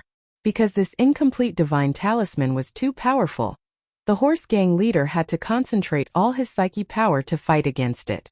Naturally, there was a very short period of blankness in the psyche power attack of Ning Ke, who was falling from the sky while spurting blood. The tens of thousands of steel needles in Ning Ke's sense of perception suddenly disappeared. The pain remained in his consciousness, but he finally woke up from the blurred state for a moment. All he needed was a moment of clarity. He pulled out the big black umbrella on his back. With a shake of his wrist, the coarse cloth was torn. The big black umbrella, wrapped in layers of cloth, which had not seen the sun for several months, suddenly saw the light again. Like a black lotus, it bloomed on top of his head. The big black umbrella slowed down his falling speed so that he would not fall to his death. More importantly, the big black umbrella looked extremely greasy and dirty, but it actually absorbed most of the horrible psyche power attack from below. His body was still floating in the air, and Ning Kei's hand holding the padao had already waved over. At this time, there was still some distance between him and the horse gang leader below, so the padao could not cut him. But a silver needle broke through the air from his wrist. Like the scenes that happened every day in the back of the mountain of the academy, it followed the strange and elusive dark lines and directly pierced the eyes of the horse gang leader. The horse gang leader was a psyche master in the upper see-through state, and his cultivation state was similar to that of the girl in white, Mo Shanshan. But it was still difficult for him to deal with the incomplete divine talisman, and his whole body was bound by the dangerous primordial qi turbulence in the air. What was more, he did not expect that Ning Kei, who was seriously injured and about to die, would still hide such a sinister move. Seeing that the extremely dim and almost invisible silver thread was about to pierce his eyes, he could not avoid it. He could only take the risk of ignoring the turbulence in front of him, and forced himself to lower his head. With a poof, the silver needle instantly pierced into his brow bone. The end of the silver needle could not be seen, and a drop of blood like a red mole suddenly appeared in it. The horse gang leader only felt a sharp pain in his head, and he could not help but blacked out. The blacking out was not completely caused by the injury caused by the pain but really blacked out, because the big black umbrella floated over. Under the big black umbrella, the padao in Ning Kei's hand directly chopped out, and the momentum of the knife was concise and clear. The blade entered the flesh and then broke the bone. It was just a matter of a moment. With a swish, the arm flew to the sky. A terrible bloody wound appeared on the right shoulder of the horse gang leader, and blood gushed out like a fountain. The momentum of the padao was not exhausted. He cried out in pain and fell to the rear of the horse, falling heavily to the ground. Just before landing, his skinny right hand pointed to Ning Kei, who was about to fall on his back, and suddenly opened it. Ning Kei was seriously injured again, and his chest and abdomen were suffocated. He spat out blood again and fell down. He just fell on the horse that originally belonged to the horse gang leader. He did not feel the sweet and fishy taste between his lips and tongue. Before his consciousness was blurred, the padao in his hand broke the wind and chopped again. But it was not the horse gang leader who had been shaken off, but the horse's buttocks. A deep bloody wound suddenly appeared on the horse's buttocks. The horse was shocked by the pain, and madly rushed forward, bumping into the still burning wall of fire. There was another hole below the transparent hole in the wall of fire in front of the camp, which was pierced by the divine talisman. A burning galloping horse, carrying the seriously injured and weak Ning Kei, roared out of the hole. The horse's mane and tail had already been burned to ashes, and the galloping horse's body was spitting fire. The fire caused by the burning fire talisman was extremely terrible. The galloping horse forcibly rushed through and was instantly burned to death, falling heavily to the ground.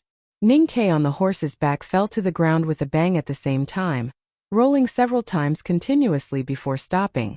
Although he was protected by the big black umbrella, the corners of his clothes were still spitting fire, which could be ignited at any time. He sat on the ground awkwardly, turned his head to look at a place, and shouted in a hoarse voice, "Water!" According to his previous instructions, Cat Girl prepared a large bucket of water and waited by his side. She had not participated in the defense. Seeing her senior sisters fighting with the horse gang, she was so anxious that she wanted to kick over the bucket of water. She did not expect that the battle situation would change so quickly, and it was not until now that she understood Ning Kei's previous intention. With a splash, the whole bucket of water was poured on Ning Kei's body. The burning fire on his clothes was instantly extinguished, and his weak body was directly knocked to the ground by the bucket of water that was poured on his head. The big black horse galloped from one side of the camp to the front of him. It lowered its head and kept nudging Ninkei's body, looking very anxious and uneasy. It seemed that it was worried that after Ninkei fell down, he would never be able to stand up again. Ninkei fell on the wet ground and indeed had no strength to stand up. Fortunately, he did not pass out. He opened his eyes and looked at the horse's face that was very close to his face, and a very difficult smile appeared on his face. Since the beginning of the war, especially when he assassinated the leader of the horse gang, he had encountered countless extremely dangerous situations and innumerable pain. According to the requirements of human instinct, when faced with the pain that the body and spirit could not bear, he would automatically pass out. However, he seemed to have some kind of talent that went against the body's instinct, and forcibly maintained the last trace of consciousness. He raised his right arm with difficulty and put the big black umbrella that looked dirtier than before on his chest. Then he put the brocade bag that had been tied on his middle finger into his arms. After doing these two things, he was really relieved but still did not pass out because of mental relaxation. He stabbed the tip of the knife into the wetland beside him, and stood up with a muffled groan. Looking at the fighting sounds coming from the camp, he wanted to go and help, but found that his body, which had been seriously injured by the psyche power, did not listen to his orders. He had done what he should do, so he should not die, right? As for those people who were bathed in blood and fighting around the carriage array, he could not change anything at this time. Thinking of something, Ninkei looked back.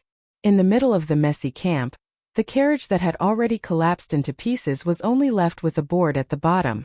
Emoshanshan was currently sitting on that board. Her white robes were covered in mud for an unknown amount of time. The young talisman master had previously forcibly used the divine talisman that only divine talisman masters could use, which was beyond her state ability. She had suffered a very serious backfire, and the psyche power in her sense of perception had been squeezed out, so she directly passed out in the air and fell down. Perhaps because of the shock, Emoshanshan had already woken up at this time. She slightly lowered her head, and the black hair on her forehead was very messy. Her right hand was pressed on the ground to support her body, and the slender eyelashes vaguely visible among her hair kept trembling. Her pale cheeks were full of weakness, and it seemed that she would faint again at any time. Suddenly there came a faint sound like thunder in the distance. Looking at the smoke and dust above the meadow, Ninkei knew that the team of cavalrymen of Divine Hall was tempted as he had expected. He said to Catgirl beside him, when cleaning up the battlefield later, "Grab my 2 knives for me." The firewall in front of the camp was mainly to create a chance for Ninkei to assassinate the leader of the horse gang. The coverage area was not large, and it was far from enough to stop those horse gangs. During the time of the previous tangled battle, the horse gang rushed in, waving their cutlasses and whistling. At this time, the array of carriages composed of carriage boards and grain bags had long been damaged.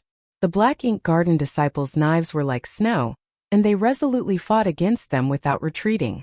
Those soldiers and civilians of Yin Kingdom suffered heavy casualties in a very short time. At this time, the leader of the horse gang was nowhere to be found. It was unknown whether he was seriously injured and taken away by his trusted subordinates, or he was already dead, and his body was trampled into mud by the hooves of the horses. This fact brought a great impact to the horse gang. The charging formation of the horse gang was already in a mess, but the defense power in the camp was also on the verge of a desperate situation. If the cavalrymen of Divine Hall above the meadow still did not move at this time, then no one could predict whether the camp would be massacred first, or the horse gang would collapse first under the pressure. The bigwigs on the meadow were all shocked by Emoshanshan's shocking half-divine talisman, so they did not pay much attention to Ninkei, who jumped over the firewall and finally killed the leader of the horse gang. The commander of the cavalrymen of Divine Hall sensed something, and his sharp eyes noticed a faint black shadow on the other side of the raging firewall, but he did not see the specific situation at that time. But he saw that the leader of the horse gang was seriously injured, and then was forcibly taken away by several cavalrymen. He also saw that the horse gang was in chaos and the signs of collapse at this time. They did not rush down the meadow to rescue people in the camp before because the 200 or 300 fierce horse gang were well guarded and good at fighting. The commander did not want to risk the noble lives of the cavalrymen of Divine Hall. But now the leader of the horse gang was dead, and the collapse was inevitable. It was a good chance for the cavalrymen of Divine Hall to show their strength and collect military achievements. As a leader who was good at fighting, he certainly would not miss this opportunity. The horse gang is killing the followers of Haotian. As the papal guardians of Divine Hall, you know what to do. The commander of the cavalrymen of Divine Hall drew out the sword at his waist, pointed at the chaotic camp of the grain team below the meadow, and said in a low voice. The sun shone on his serious and righteous face, which looked extremely holy. For the light, go forward.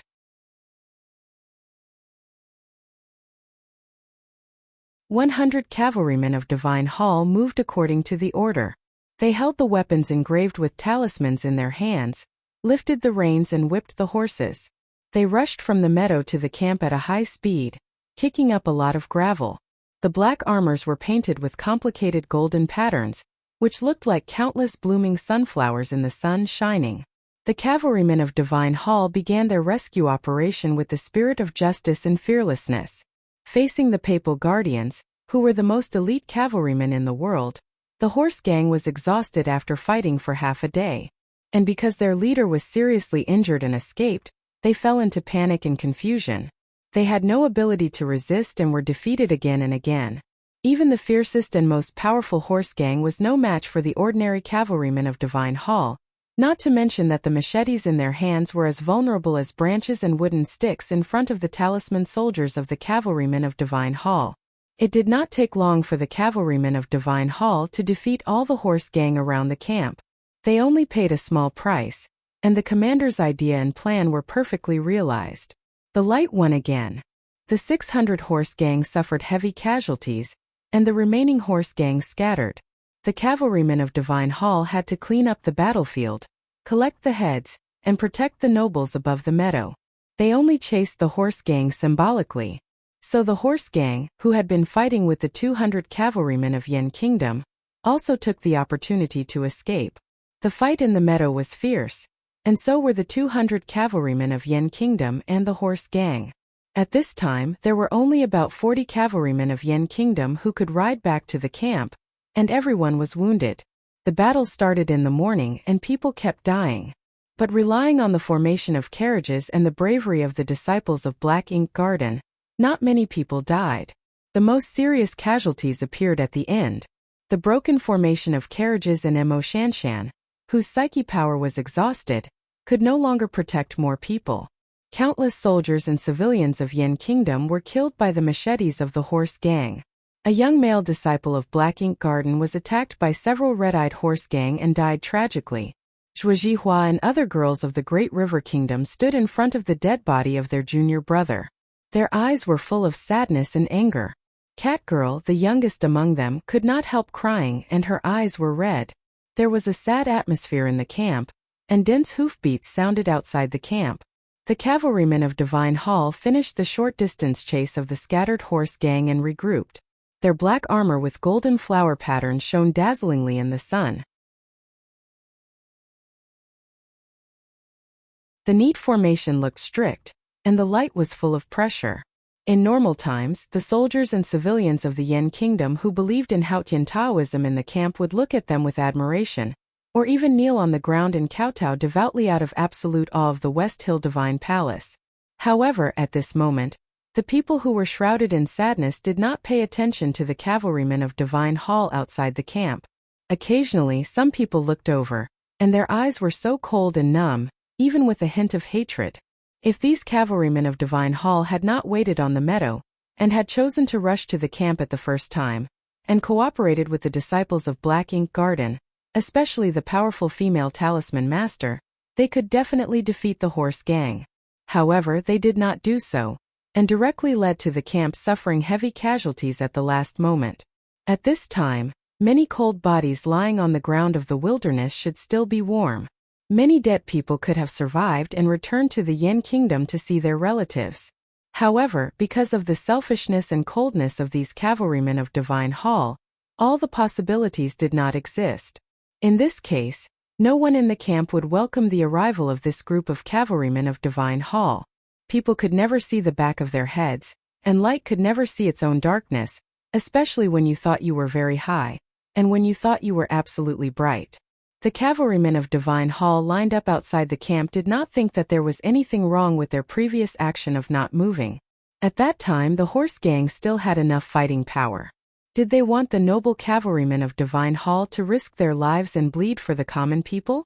On the contrary, in their view, it was still the cavalrymen of Divine Hall who finally defeated the horse gang and saved the lives of the people in the camp. They deserved to be appreciated and grateful, instead of the cold, indifferent and even hateful eyes now. Some cavalrymen of Divine Hall could not help showing a trace of contempt and anger on their indifferent and serious faces. If the commander had given the order, they might even have rushed into the camp, dragged out the few civilians who dared to cast hateful eyes on them, and severely whipped them. Looking at the indifferent faces of the cavalrymen of Divine Hall outside the camp, and thinking of their previous cold-blooded shamelessness and their current disgusting expressions, Cat Girl was so angry that her face turned red. She raised her arm to wipe her tears, and was about to rush out to scold them. Zhuo Jihua pulled her behind her, and forcibly suppressed the sadness and anger in her heart. She bowed to the commander of the cavalrymen of Divine Hall, who sat high on the horse without saying anything, and began to deal with the funeral affairs in the camp with her junior sisters. The so-called funeral affairs were all sad things. The soldiers of Yin Kingdom who were covered with wounds supported each other, looking at the corpses of their companions lying everywhere, and the broken limbs and pools of blood. They could not feel the lucky joy of surviving a disaster. Many people began to wail loudly, and the cries in the camp shook the sky. There is another chapter of 5,000. To be continued. If you like this work, please come to Qidian.com to vote for me. Your support is my greatest motivation.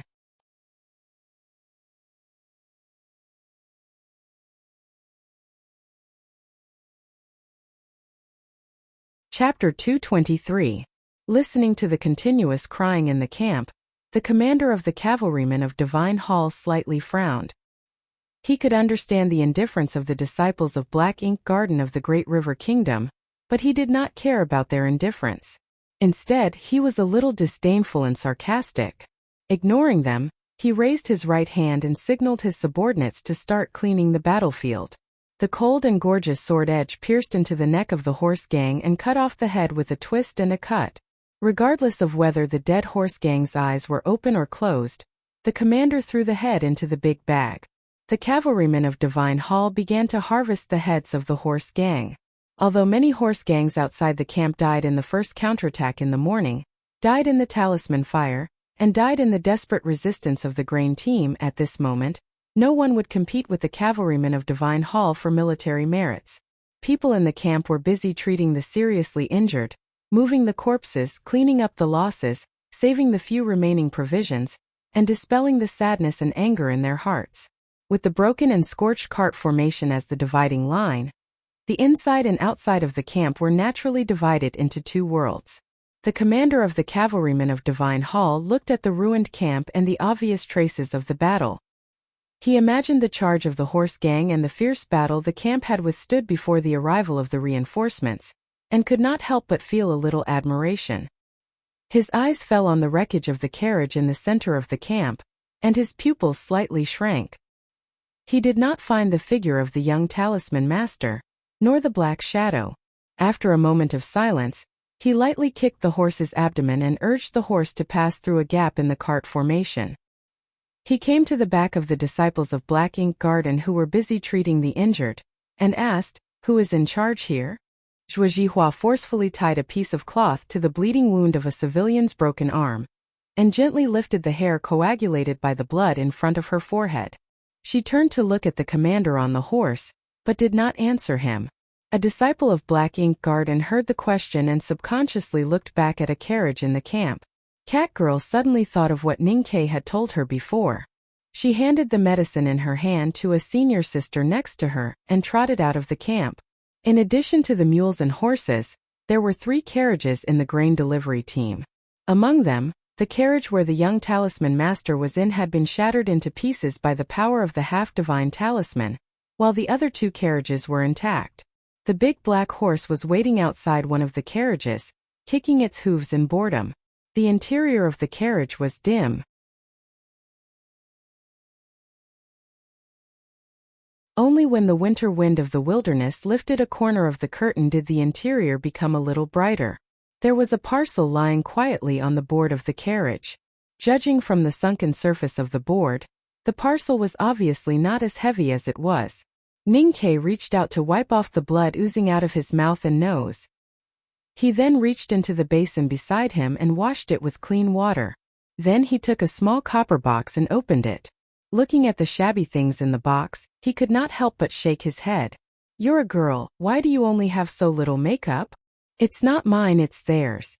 Emo Shanshan, who was sitting on the opposite side, looked at Ning-Kei attentively. It seemed that only by concentrating could she make her unfocused and indifferent eyes fall on his face. At this time there was some doubt in her eyes. "As far as I know, girls in the Great River Kingdom attach great importance to makeup. Last year there was a popular eyebrow-raising makeup in Chang'an City. I heard that it was spread from your country. Why don't you people care about it?" Ning-Kei lowered his head to grind the powder. His movements seemed very skillful and experienced. "Cultivators don't need to care about makeup." Emo Shanshan looked at him quietly. Seeing that he didn't want to discuss this issue, her black and beautiful eyebrows slowly furrowed. She asked, "Why do you need makeup?" Ning-Kei raised his head and reached out to lift the hair in front of her forehead. His fingers moved casually and combed the waterfall-like black hair into shape. Then, he picked up a very delicate wooden hairpin beside him and pinned it. "Because we need you to be very energetic now." He concentrated on picking the thickness of the rouge and casually explained, "The guys in the Divine Hall are all psychopaths. Although they are shameless, they won't go crazy at any time and place. But no one knows whether they will do something crazier to prevent their shamelessness from being spread." Ning-Kei picked up a touch of rouge with his fingernail, thinned it, and then dipped it into a pure white cotton handkerchief specially found.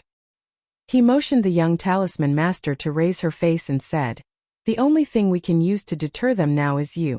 So, you have to be energetic and can't be as weak as you are now. Seems that you will die at any time." "What's the relationship between the two?" Emo Shanshan asked seriously. "Although you are known as the calligraphy addict and can deter those cavalrymen of Divine Hall, if you are too weak, it is easy to stimulate the madness of some psychopaths. Once they go crazy, they will not care whether you are one of the 3 addicts or the last disciple of the master of calligrapher Wang.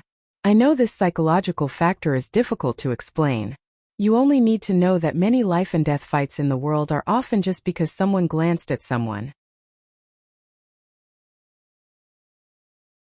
Ning-Kei guessed the real identity of Emo Shanshan from the shore of the Blue Lake in winter to the blood-soaked battle with her in the wilderness. It was also the first time that he made it clear in his words. There was only one young talisman master in the world who could draw half-divine talisman. Because there was only one calligraphy addict in the world. Emo Shanshan had been apprenticed to the master of calligrapher in Mogan Mountain since she was a child. She had been obsessed with calligraphy and talisman for more than 10 years. And did not have much experience in the secular world. Facing Ning-Kei, who had been killing people to survive since he was a child, she naturally felt that she could learn a lot. No one knew whether she understood Ning-Kei's words or not. Anyway, she obediently raised her face. Her face was very small with slightly puffed cheeks and picturesque eyebrows. Although she was pale and haggard at the moment, she was still beautiful. Ning-Kei held the small square handkerchief dipped in rouge and looked at the small face close to him. He was stunned for a moment and then smiled. 2 years ago, he was still killing horse gang, gambling, drinking and bullying Sang-Sang in the city of Wei. He never thought that one day he would be in the same carriage with the calligraphy addict, one of the 3 addicts in the world, and that she would be so obedient and let him do whatever he wanted. He rubbed the rouge on her face with his fingers and it gradually dispersed. It was neither heavy nor light makeup. Emo Shanshan's pale face gradually became ruddy under his fingers. It felt good to rub the girl's face with his fingers, especially her slightly puffed cheeks, which were soft and tender. Emo Shanshan sat quietly with her head slightly lowered, letting him rub on her face with her eyelashes slightly trembling. Soon the makeup was finished. The girl's pale and haggard face looked fresh and beautiful, and the blush looked very real.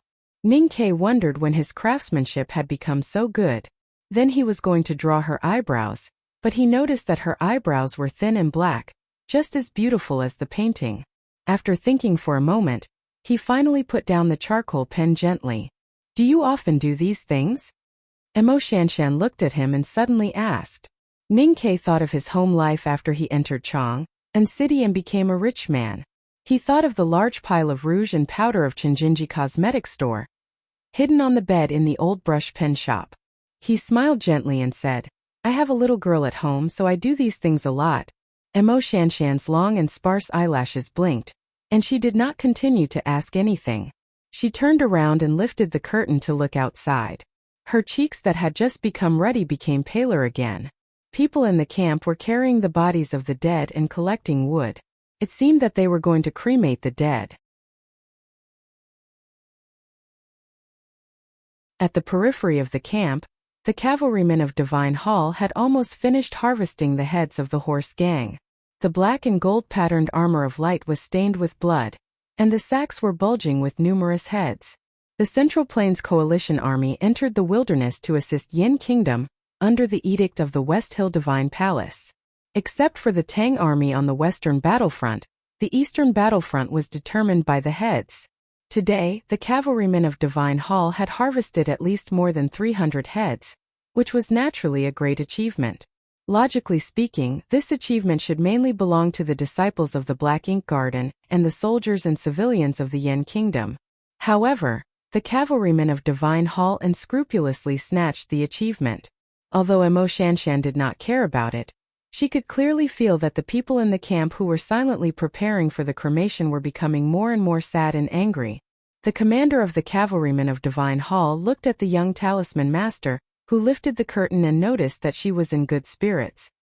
He could not help but secretly shiver, thinking that this girl had just taken a great risk to forcibly use the divine talisman across the state. He did not expect that she could recover in such a short time. She really deserved to be one of the 3 addicts in the world who were as famous as the priest. It turns out that Hill Master is in charge here. I didn't know it before, so the rescue came late. Please forgive me, Hill Master.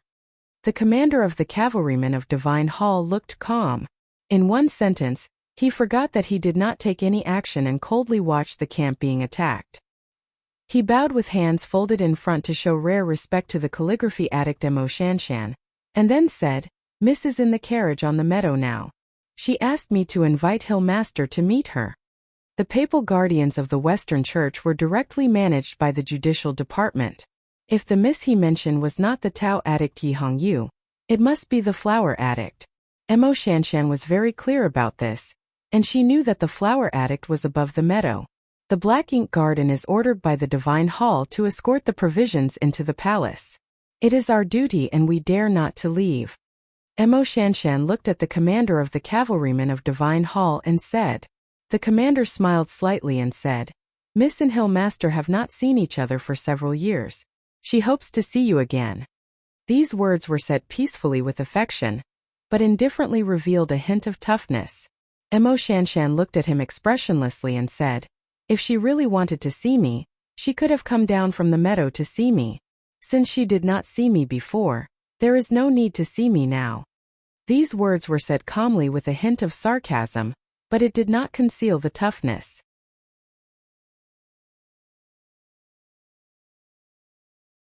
The commander of the cavalrymen of Divine Hall looked slightly gloomy and silently looked at her sitting in front of the carriage. No one knew what he was thinking about. Finally, he lifted the reins and left without saying a word. Outside the camp, a cavalryman of Divine Hall held 2 padeos and walked to the front of his horse. The commander looked at the complicated lines carved on the 2 padeos. Although he could not understand the meaning for a while, as a strong man in the see-through realm, he instinctively felt the hidden beauty and realm. His eyes brightened. Just when he was about to take the 2 padeos as trophies and study them in the future, a clear and angry voice sounded not far away.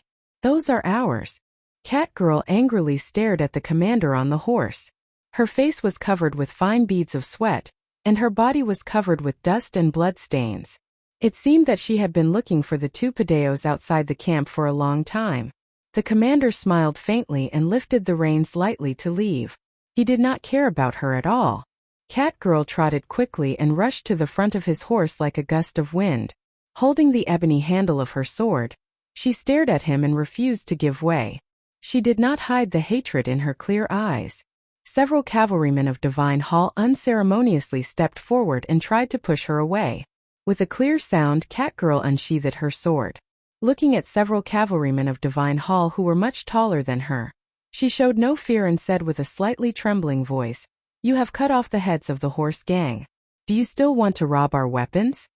The commander of the cavalrymen of Divine Hall looked at her coldly and said, "The disciples of Black Ink Garden use either talismans or swords. When did you start to use knives?" Zhuo Jihua and other disciples of Black Ink Garden saw the conflict here and rushed over. When they found that their petite junior sister was surrounded by these shameless cavalrymen of Divine Hall, they could not help bursting out their long-suppressed anger. The sound of the sword rubbing against the scabbard rang out, and they confronted the cavalrymen of Divine Hall. The atmosphere in the field suddenly became extremely tense. Although hundreds of elite cavalrymen of Divine Hall took the lead, the number of Black Ink Garden disciples was very small and they were all exhausted. However, with their perseverance, they did not retreat even half a step. A winter wind blew in the meadow. Emo Shanshan walked over slowly with her white dress fluttering in the wind. She looked indifferent and indifferent. She looked at the impatient cavalrymen of Divine Hall and the commander on the horse and said indifferently, "Our disciples of Black Ink Garden can use knives whenever they want. Do we also need to explain to the Divine Hall about this kind of thing?" The commander of the cavalrymen of Divine Hall looked at her silently and suddenly said, "Hill Master's words seem a little unreasonable."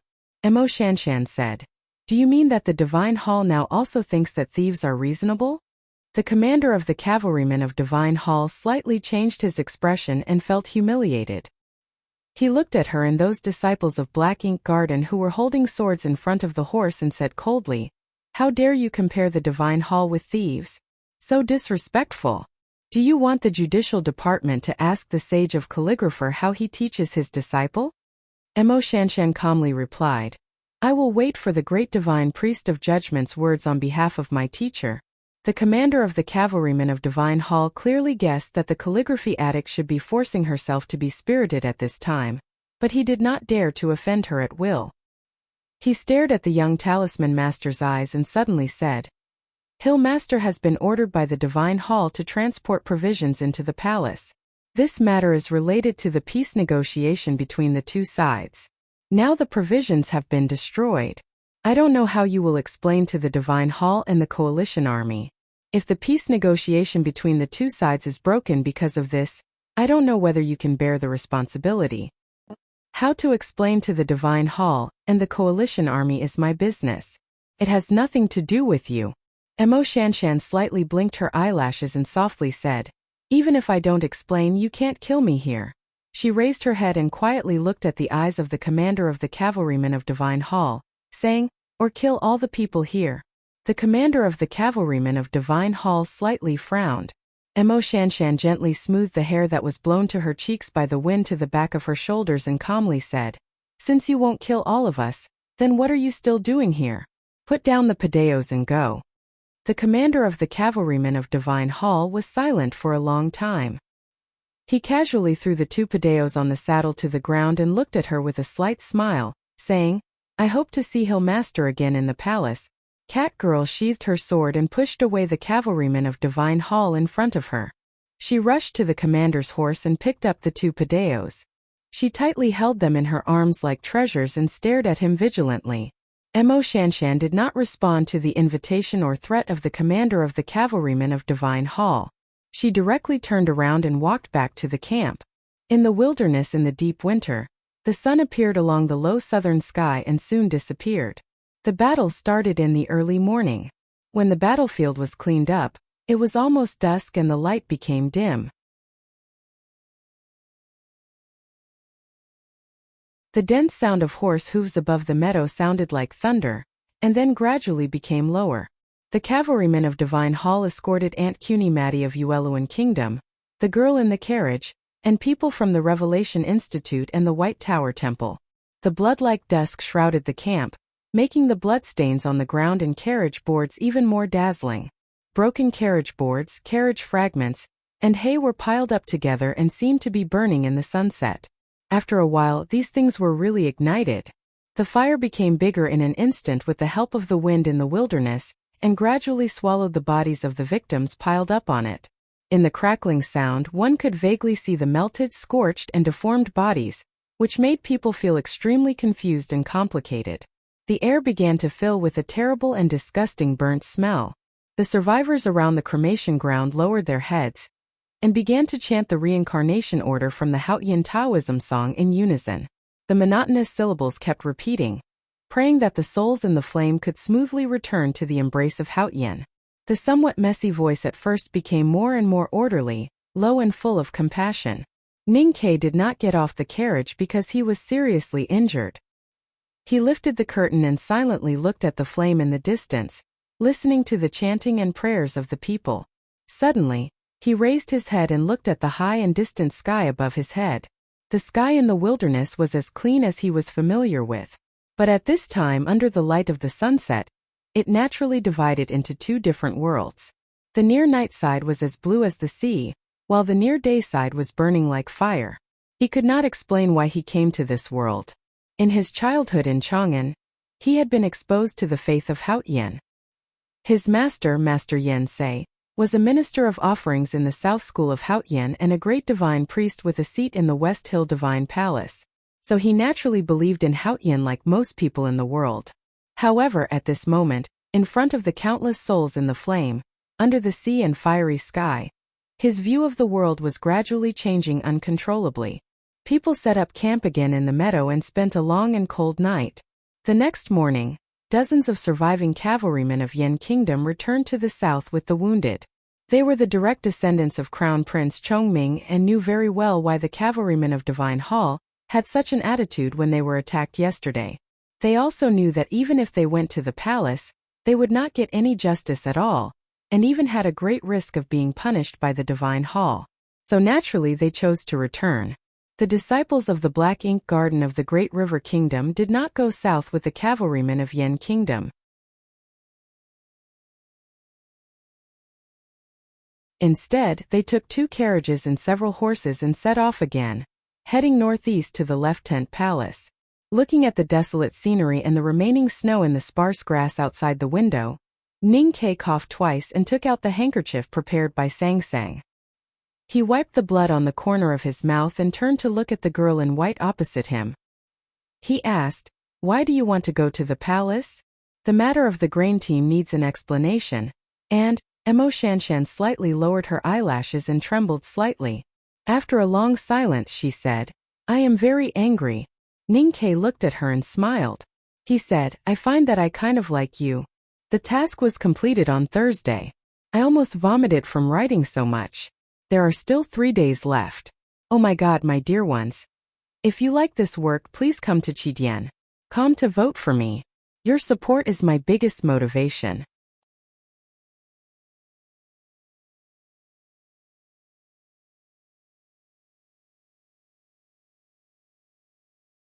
Chapter 224. Hearing this, the young talisman master lowered her head and looked at the white dress on her knees. It seemed that the lace there was very beautiful, but in fact the white dress was plain with nothing on it. The horse carriage was still moving forward. The wind in the wilderness lifted the curtain, and the morning sunshine shone in. The morning sunshine shone on the plain black and white decoration in the carriage, and on her black hair and white face, separating out a few wisps of light and shadow. A calm and affirmative voice slowly came from her lips. "I think I already have someone I like." The morning sunshine also fell on Ning Quebec. He did not expect that his habitual way of speaking would cause the other party to misunderstand. He smiled awkwardly, and his smile looked very gentle in the morning sunshine. "I have a lot of people I like. Like is a common phrase that I use to express my kindness. I hope it won't make you feel too abrupt." The wilderness ground was blown dry and hard by the cold wind, and the wheels on it shook from time to time. The horse carriage was not big, and the two sat opposite each other. With the rise and fall of the carriage, their knees almost touched each other. Ning Ke moved back and leaned against the cotton cushion by the window. His sore body finally found a support point, and he could not help but let out a comfortable sigh. Looking at the beautiful face of the young girl close at hand, he said, This is what the world is like. You don't need to be unhappy about those disgusting things. Yesterday, he helped Emo Shanshan make up and tied her waterfall-like black hair at the back. When she woke up this morning, Emo Shanshan still maintained this hairstyle. He did not know whether she did not care about it, or she thought Ningke's craftsmanship was really good. So when she habitually combed the hair in front of her forehead, her slender fingers missed. She very seriously asked, "Joy and hate are all emotions. How can you suppress them?" Ningke leaned against the window, and his eyes were slightly squinted by the dazzling morning sunshine from the corner of the curtain. After a moment of silence he said, "I don't mean to suppress this kind of emotion, but to not be affected by this kind of emotion. Being angry is to punish yourself with other people's mistakes. It is not worthwhile." Emo Shanshan slowly frowned and persistently asked, "But being angry is being angry." Looking at her eyebrows, Ningke suddenly had an impulse to touch them with his fingers. He withdrew his hands into his sleeves and said, "Since you are angry, of course you should vent your anger as soon as possible, so I support you to go to the palace. But have you thought clearly, once you meet the cavalrymen of Divine Hall or those nobles in the palace, what should you do?" Emo Shanshan shook her head expressionlessly.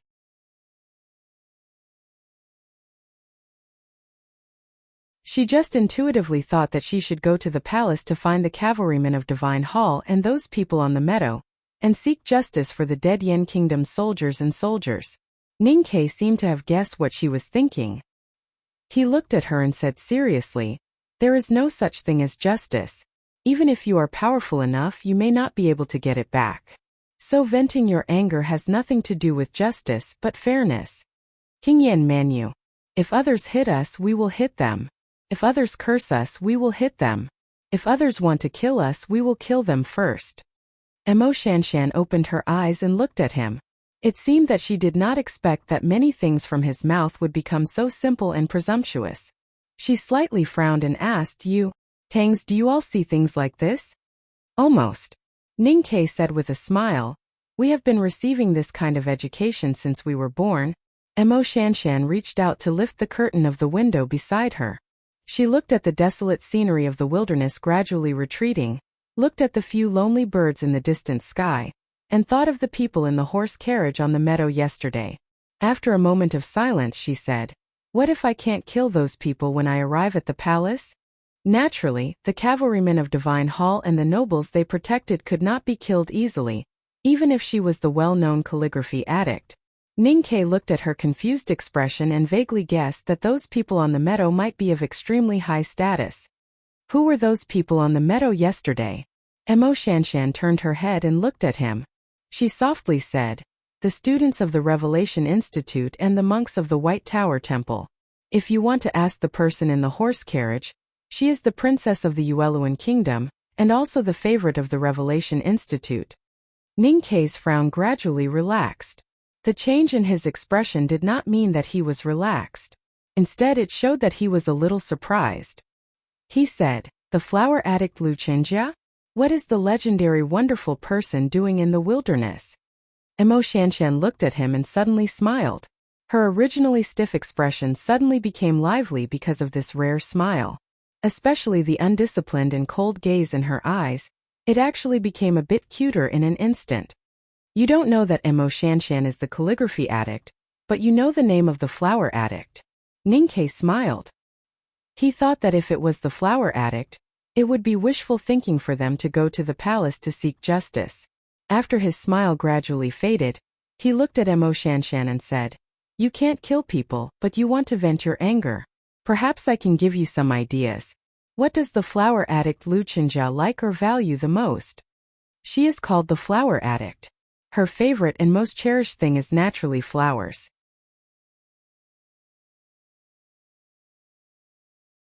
Emo Shanshan looked at Ningke's face as if she was looking at an idiot. She said, "Other than that, everyone knows that she is crazy about Prince Longqing. In fact, she is a very virtuous person." Ningke thought for a moment and said, "Venting anger is nothing more than bullying people. If you want to go to the palace to vent your anger, then you can directly start with flowers and virtuousness." Then, he began to seriously plan for Emo Shanshan. Once they met Lu Qinjia in the palace, what kind of method should be used to appease the anger of the disciples of Black Ink Garden, and how to avoid causing too much of a commotion. Mo Shanshan's brows furrowed slightly as she listened to these seemingly childish yet sinister ideas. When she thought about it carefully, she looked at Ning Kei's smiling face under the morning light. She looked at his fresh little dimples and suddenly felt that his smile was so hateful and so cute at the same time. Bullying people was Ning Kei's favorite thing to do. Bullying the strong as the weak was something he loved more than making love. He thought to himself that he had already bullied Prince Longqing once in advance. He did not know what the flower addict would think of him if she knew. Just as he was thinking excitedly, he suddenly realized that Mo Shanshan was looking at him attentively from the corner of his eyes. Only then did he realize that he had gotten carried away, and could not help but smile awkwardly. Ning Kei asked, "Are you very familiar with the flower addict?" At this time, Mo Shanshan was grinding ink and laying paper. In order to keep a distance from Ning Kei, she leaned as far as possible towards the window. She answered, "She once went to Mogan Mountain a few years ago. I spent dozens of days with her." Ning Kei leaned against the carriage and looked up at the plain decorations in the carriage. He raised his eyebrows and asked, "What kind of person is the flower addict? Is she very beautiful? Is she really as crazy about flowers as the rumors say?" Mo Shanshan's right hand holding the pen slightly paused. She turned back to look at him and said, "Are you very interested in her?" Ning Kei said with a smile, "I'm really curious about what Prince Longqing's fiancé looks like, because I've always been curious. Is there any woman in this world who doesn't feel inferior when facing Prince Longqing's perfect face?" Mo Shanshan gently put the pen on the shelf and turned around with her hand on the ground. She slightly tilted her head to look at him and asked, "Have you seen Prince Longqing? Even if I haven't seen him, I've heard of him. Everyone knows that His Highness is the most beautiful man in the world."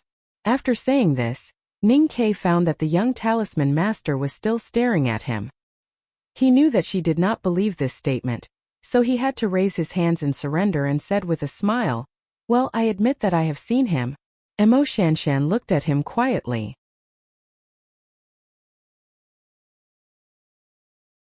No one knew what she was thinking about. Her eyes, which were as calm as the autumn lake, suddenly became bright for a moment. Her lips slightly moved as if she wanted to ask something, but in the end she did not ask. She seemed to be a little flustered. Perhaps to cover up the previous moment of panic, she slightly bowed her head and slightly blinked her eyelashes.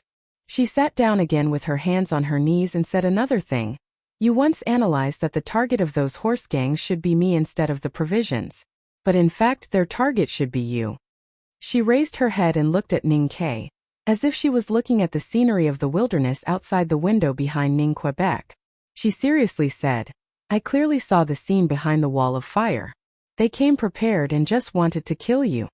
Ning Kei did not ask the question that he did not ask. He knew that she had long suspected his identity, but she did not ask directly, which made him feel a little grateful. But at this time, he was still hesitating when to tell the girls of the Great River Kingdom about his true identity, and did not know how to answer. Speaking of the fire wall in the battle yesterday, he remembered the horrible hole that the half-divine talisman hit on the wall of fire. He said, "At that time I thought that was the last sky-burning fire talisman you could display. After that, your psyche power was exhausted and you could not even display the simplest talisman Taoism. I did not expect that you still had such a trick." Mo Shanshan suddenly leaned forward and very seriously bowed to him. She softly said, "Senior brother, I have to thank you for teaching me how to fight the day before yesterday." "Shanshan thanks you here." Ning Kei was startled. He remembered that he had severely reprimanded her a few days ago, saying that she was soft-hearted and that she did not know how to fight at all, and did not know to save the most powerful power for the most critical moment. At that time he did not completely guess her identity. At this time, thinking that he was actually teaching the calligraphy addict how to fight, he could not help but feel a little emotional.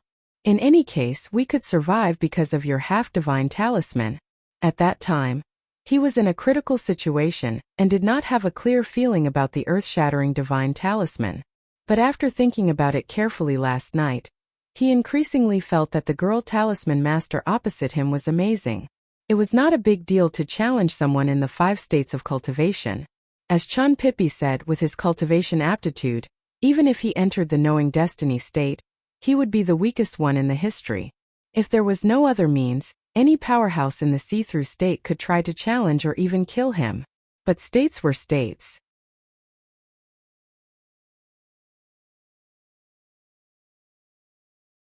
Emo Shanshan was obviously still in the see-through state, but she could display the infinitive talisman that only divine talisman masters could display. This fact deeply shocked and puzzled Ningquebec master Yen Sei concluded that he was a rare genius in talisman Taoism in the world. However, looking at the girl in white who was quietly sitting on her knees in front of him and her beautiful face which was neither angry nor happy, Ning Ke rarely had a lack of confidence. Master, did you choose me because you already knew that the most talented successor of talisman Taoism in the world was taken away by the master of calligrapher? But in this way I feel very embarrassed. Of course, Emo Shanshan could not guess Ning Ke's psychological activities at this time, and she did not know that he was silently criticizing a respected divine talisman master and feeling sorry for himself. She put her hands together and bowed, asking seriously, "Senior brother Zhong." Ning Ke woke up and corrected her seriously. "I said, you can call me 13. Emo Shanshan was stunned and felt that this title was a little awkward. After hesitating for a moment, she said bitterly, 13. Senior brother, I want to ask you something. Seeing her serious and solemn, Ning Ke did not know what she wanted to say. He calmed himself down and saluted back, saying, "Please go ahead." Emo Shanshan said, "I have been cultivating talisman Taoism with my master since I was a child. I have been in contact with books and talismans for more than 10 years. I want to ask you to teach me how to fight with me and how to win." Looking at her serious expression, Ning Ke knew that yesterday's battle must have impacted this young talisman master's view of the world. She had been famous for a long time, so she made this request. In terms of cultivation state, he knew that he was mediocre. Compared with his senior brothers and sisters in the back mountain, Prince Longqing and the young talisman master opposite him, he was not worth mentioning at all. But when it came to fighting, he had been struggling between life and death since he was a child, dancing on the edge of the blade. His whole life was continuous fighting, so he was extremely confident. Fighting is a very simple thing. It is how to make the opponent lose the ability to hurt you under the premise of protecting yourself. So we must first know what kind of strength we have and what kind of strength the enemy has. Ning Ke pointed at the carriage roof above their heads and said, "We must first know how high the roof is from the floor to the roof, and then know how high we are. Only then can we know whether we will hit our head when we stand up. Of course, we may break the roof of the carriage, but I think not many people are willing to use their head to measure the hardness of the roof." It was a very simple language and a very shallow metaphor, but it could be described more clearly than the preparation work before a fight.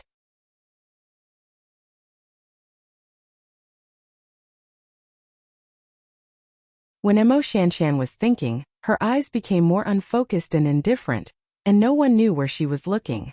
She murmured softly, "How to judge that the opponent has lost the ability to hurt himself?" Ning Ke liked to answer this seemingly stupid but actually very important question. He leaned against the cotton cushion beside the window, raised his hand in the air and answered, "Breaking the arms or legs is the most common way to seriously injure someone. But if you need to make sure that the opponent has lost all the fighting power, remember one sentence: only the dead are safe." Hearing this, Emo Shanshan looked a little confused, as if she didn't understand why Ning Ke always put death at the forefront when it came to fighting. She had been taught by Mr. Emo Chi since she was a child that the fight between cultivators didn't necessarily have to be about life and death. Ning Ke looked at her expression and realized that this calligraphy addict was really a pure white lotus flower born in the ink lake. Before coming to the wilderness, she didn't know the sufferings of the world at all. He couldn't help saying earnestly, "If you cultivate in the ink lake, of course you don't need to think about these problems. Just like me, if I hide in the academy to study, I only need to play chess, forge iron, and listen to music every day. I don't know how happy my life would be. But the world outside the small building is full of wind, frost, snow, and rain. Since you have stepped into it, you have to understand how dangerous it is." Emo Shanshan heard his sincere words and nodded to show that she was enlightened. At the same time, she looked at him gratefully. Unfortunately, her eyes were still so unfocused that Ninkei couldn't feel her gratitude clearly.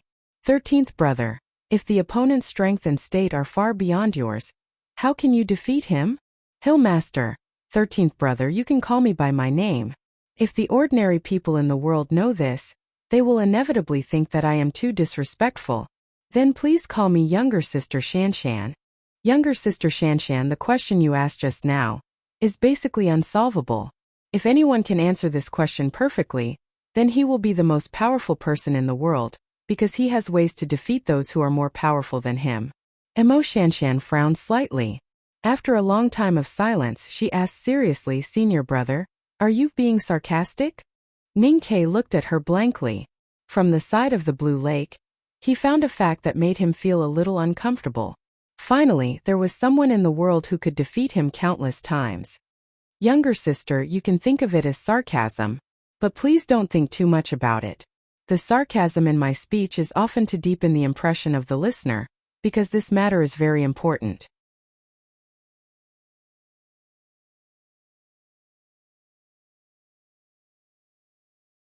Emo Shanshan nodded and continued to ask, then how can we defeat enemies who are far more powerful than us?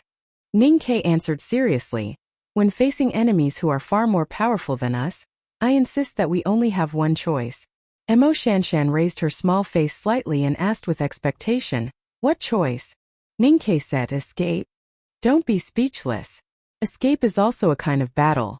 When facing opponents who are far more powerful than us, even if you want to escape, you may not succeed. If you want, I can start teaching you from the beginning of escape. Senior brother, it is indeed a very good character to think about failure before talking about victory. But I still want to learn how to win first.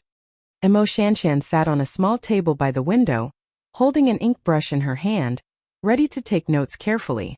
Ninkei looked at this scene and could not help but feel a little proud. He could not help but think of last spring, when he was on the horse carriage returning from the wilderness. He used to take down every word of old Master Liu with an ink brush on a piece of paper just like her. He felt a lot of complicated emotions, and after calming down a little, he said seriously, you are right. Among the younger generation in the world, there are not many people who can surpass you in cultivation state. I believe that in most cases the opponents you face, like the horse gang yesterday, are far weaker than you. He said seriously, when facing an opponent who is weaker than you can't have sympathy, can't have arrogance, and can't see the opponent as a weak person. Instead, you have to treat the opponent as the most powerful enemy. But you must remember that you can't look down on the opponent in terms of fighting spirit, and you should have a choice in tactics. When facing a strong opponent who is weak, it is like a fierce tiger pouncing on a rabbit. A fierce tiger's full strength does not really transfer all its strength to its palms, and then kill the weak rabbit. Instead, it focuses on the mind, and does not give the weak rabbit any chance to escape. Pouncing on the rabbit and killing it avoids the tiredness of chasing, entanglement, and can save energy. If the tiger appears, even hundreds of rabbits will not dare to move. Emo Shanshan remembered these words, raised her head, looked at him and asked, what if two tigers meet? Ninkei said, pretend to be injured and beg for mercy, saying that I have silently loved you for 10,000 years, and do everything possible to weaken your opponent's will, like beating his mother, killing his family, and slapping his son, and do everything possible to provoke him and make him lose his mind. If you wear shoes, go to the thorny land. If you wear thick clothes, choose the bitter cold land, and do everything possible to create a suitable fighting background for you. If the opponent is strong, you will fight with the tip of your claws, and cut his skin to make him bleed.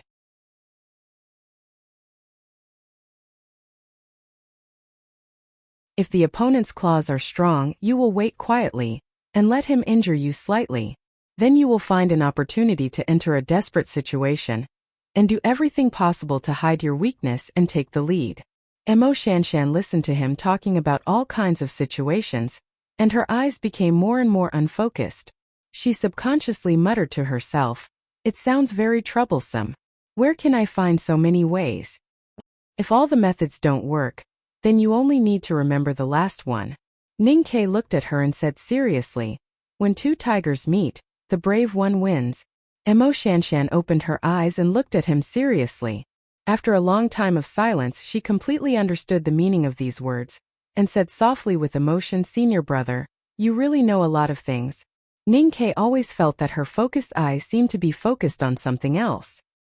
Hearing this praise, he could not help but feel a little strange, and said, "Younger sister, you have countless admirers in the world, and I can't stand being praised by you so often." Emo Shanshan frowned and asked confusedly, "Senior brother, why do you know so many things?" Ning-Kei adjusted his sitting posture and said with a smile, "The master of the academy once taught us that true knowledge comes from practice.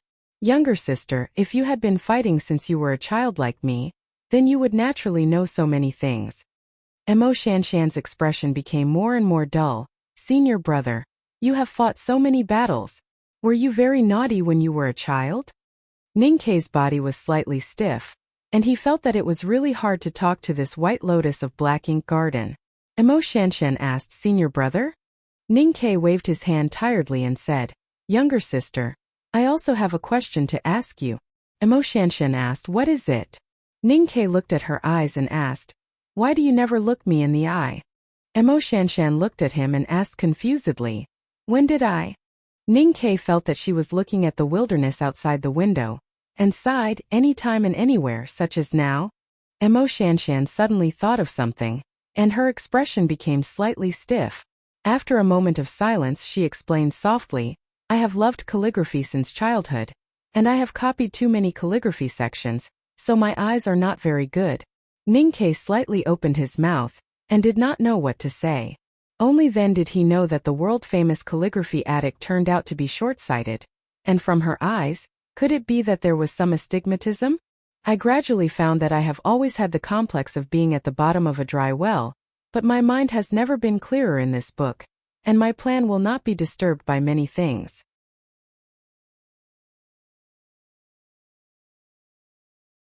It is said that the story and characters written by the writer will sometimes become more powerful than the writer, but it will not happen at night because I clearly know where the powerful thing is. I love it. There is still one more chapter. To be continued.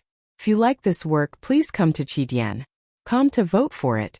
Your support is my biggest motivation.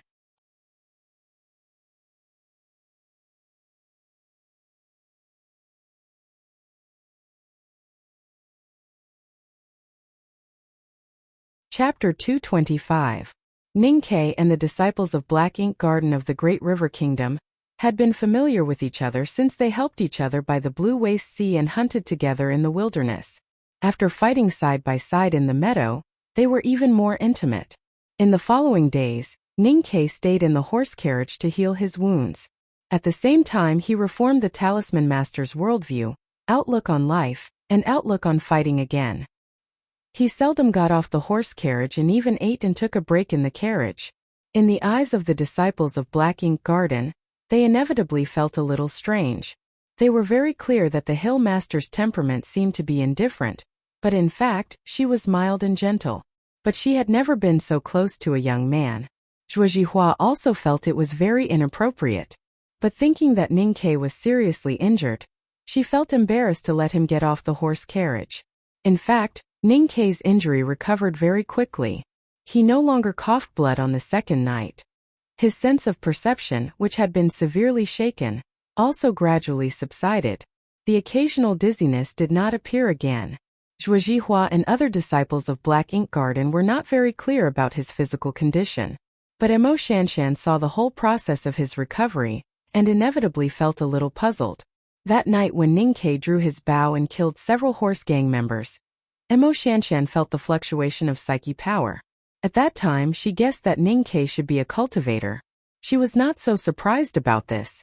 The academy, which was a wonderful place, chose students to go to the wilderness alone to perform tasks, so the students were naturally extraordinary. But the horse gang leader was a psyche master who had entered the upper state of see-through. If she had not understood the half-divine talisman in Mogan Mountain in spring, she could not have hurt him. Such a powerful psyche master attacked Ning-Kei with all her strength. According to common sense, even if Ning-Kei could survive, his sense of perception would be seriously damaged and it was very likely that he would become an idiot. How could he talk with confidence and fluency like now? Was Ning-Kei's psyche power stronger than hers? The calligraphy addict was not good at talking with people, especially unwilling to pry into other people's privacy. So she had many doubts about Ning Ke, but she did not ask any questions. She just sat quietly by the window and used graceful small regular script to remember Ning Ke's instructions. Then she carefully chose what she could learn and tried to understand it. Ning Ke couldn't help praising her calligraphy, because Emo Shanshan's calligraphy was indeed excellent. The brush strokes were round but not coquettish, soft but firm, and the strokes were faintly discernible and clear. The thickness was appropriate and fresh.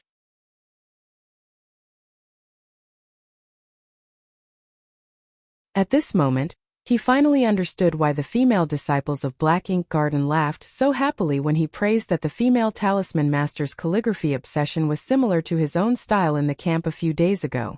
The calligraphy addict was obsessed with books. The books here were the books of the world, not the books of reading and writing thousands of books.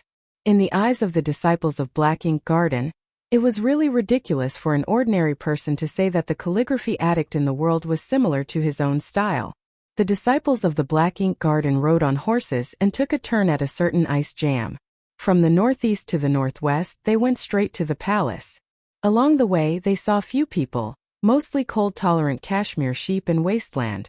The road was still difficult to travel. The carriage kept undulating and shaking. Ning Ke looked at her still wrist hanging the brush by the window, and the handwriting on the paper was not messy at all. He could not help but sigh with emotion. His reputation as a talisman Taoism genius was not so real in front of this girl. Would even his reputation as a calligraphy master be taken away? He placed the cotton pad behind the carriage and lay down comfortably. His face was very close to Emo Shanshan's white dress. He casually pulled out a piece of paper from the stack on the small table. When his eyes fell on it, he couldn't help but be slightly startled. There were some familiar words written on the paper. Young Master Sang, I'm drunk today so I won't.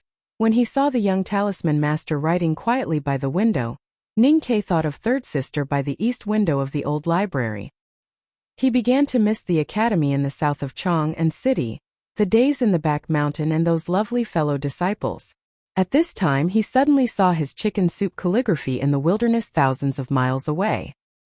He began to miss the alley in the eastern city of Chong and the days in the old brush pen shop and the dark and thin guy. Emo Shanshan noticed his strange expression. She turned her body with her hands on the ground and found that he was looking at the chicken soup calligraphy she bought with a lot of money. She could not help asking, 13th brother, do you also know calligraphy? It must be said that the calligraphy addict was not good at communicating with people. If it was someone else who asked, they would probably say, senior brother, do you also like calligraphy? But she was direct and did not think about the listener's feelings at all. Ning Ke had long been used to her talking about things like second brother's ancient crown from time to time. He did not care about it at all. He shrugged and answered, a little. Emo Shanshan once asked him if he also knew talisman Taoism. At that time his answer was a little. Now that they talked about calligraphy, his answer was still a little.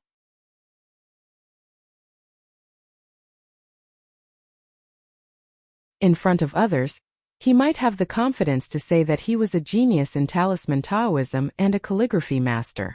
But in front of the calligraphy addict, he felt that it was better to keep a low profile to avoid losing face.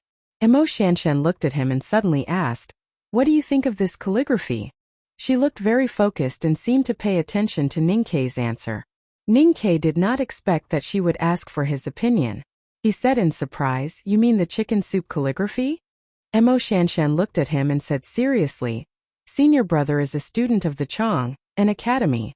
Of course you have heard of the chicken soup calligraphy. I heard that this calligraphy is a masterpiece of the academy, so I want to hear your opinion. There was a common saying that it was always difficult to know oneself. But it was also difficult to comment on oneself, especially in the case that the listener did not know, if you still wanted to praise yourself. Ning Ke hid his true identity from the disciples of Black Ink Garden. Although he did not have any malice, they were so close now. Once he was exposed, it would inevitably be a little embarrassing. Therefore, he had to continue to hide it until there was no suitable opportunity. At this time, facing such a situation, it was even more embarrassing. Moreover, he did not know what the young talisman master thought of the chicken soup calligraphy and him who wrote it. If she liked to appreciate it, it would be fine. But if she hated his calligraphy, wouldn't it be very troublesome? This possibility was not small. Although there was a saying that there was no first place in literature, in fact, people like Mo Shanshan, who was good at calligraphy, would always be somewhat disapproving of other calligraphers according to the conflicts that had occurred in the gatherings of poets and calligraphers in Chang, and scholars despise each other, so is it not between calligraphers? The tip of the brush of this calligraphy is exposed but not restrained. The form is scattered and the spirit is dead without a bone. Seems to be innovative, but in fact it is just some chicken tricks. It is evil and lacks the style of righteousness and elegance. It is not worth mentioning. He did not hesitate to belittle the chicken soup calligraphy.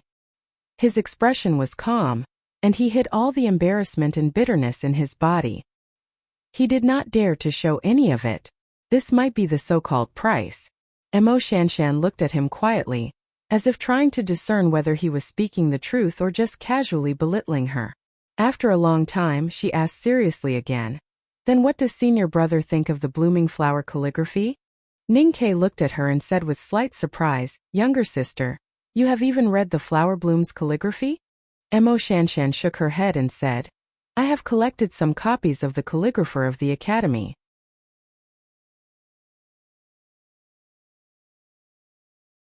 But the flower blooms calligraphy is hidden in the deep palace. Even the copies are also collected by the mansions of the princes and dukes in Chang, and therefore I have only heard of its name but not seen it. Ning Ke felt slightly relaxed and replied with a smile, "I have not seen it either, so I can't comment." Mo Shanshan slightly lowered her eyes and fell on the rubbing of the chicken soup calligraphy in his hand. No one knew what she was thinking. She only sighed softly and turned to continue writing her hairpin-style small regular script. In the battle under the meadow that day, she saw the scene on the other side of the wall of fire, but did not see the fleeting fireball in front of the horse gang leader's face. If she knew that Ning Ke beside her was also a person of talisman Taoism, perhaps she would think differently and behave differently at this time. Deep in the wilderness, from the northeast to the northwest, they could see the faint shadow of the mountain in the distance after a short time. Min Mountain was the most magnificent and longest mountain range in the world. It extended from the depths of the wilderness to the south of the Hebei County of the Tang Empire, near Chang'an City. No one knew how many kilometers it stretched, as if it was a sword left by Haotian in the north of the world. In the middle of the wilderness there was a break in the Min Mountain, which formed a natural canyon. To the west of the canyon, there was a city guarded by the elites of the Tang Empire's North Road Army. It was heavily guarded, and Min Mountain was also divided into two footholds, north and south. The vast Min Mountain where Ning Ke used to live was the southern foothold. The northern foothold of Min Mountain was deep in the wilderness and was called Zashi Mountain by the barbarians, which meant Tianqi Mountain. It meant that if you walked out of this mountain range you would be abandoned by Haotian. There was a fertile grassland in the east of Tianqi Mountain. The tribe of Chanyu of the left tent had lived on this grassland for generations, and the palace was there. Looking at the shadow of the mountain in the distant sky through the window, Ning Ke naturally thought of Min Mountain in the south, the North Road Army fort on the other side of the mountain, and his old buddies in the city of Wei. He had left the Blue Water Battalion and joined the grain team. He had been walking in the wilderness for many days, but the mountain range was still there, as if it had never changed. Even a horse would die from looking at a mountain, not to mention such a majestic and precipitous continuous mountain range. The palace was close, but it still needed some time to arrive. As the distance was shortened, Ning Ke became more and more silent. He spent more time hiding in the horse carriage and refused to get out. Even when Cat Girl called him to see the white cranes in the wetland, he did not move.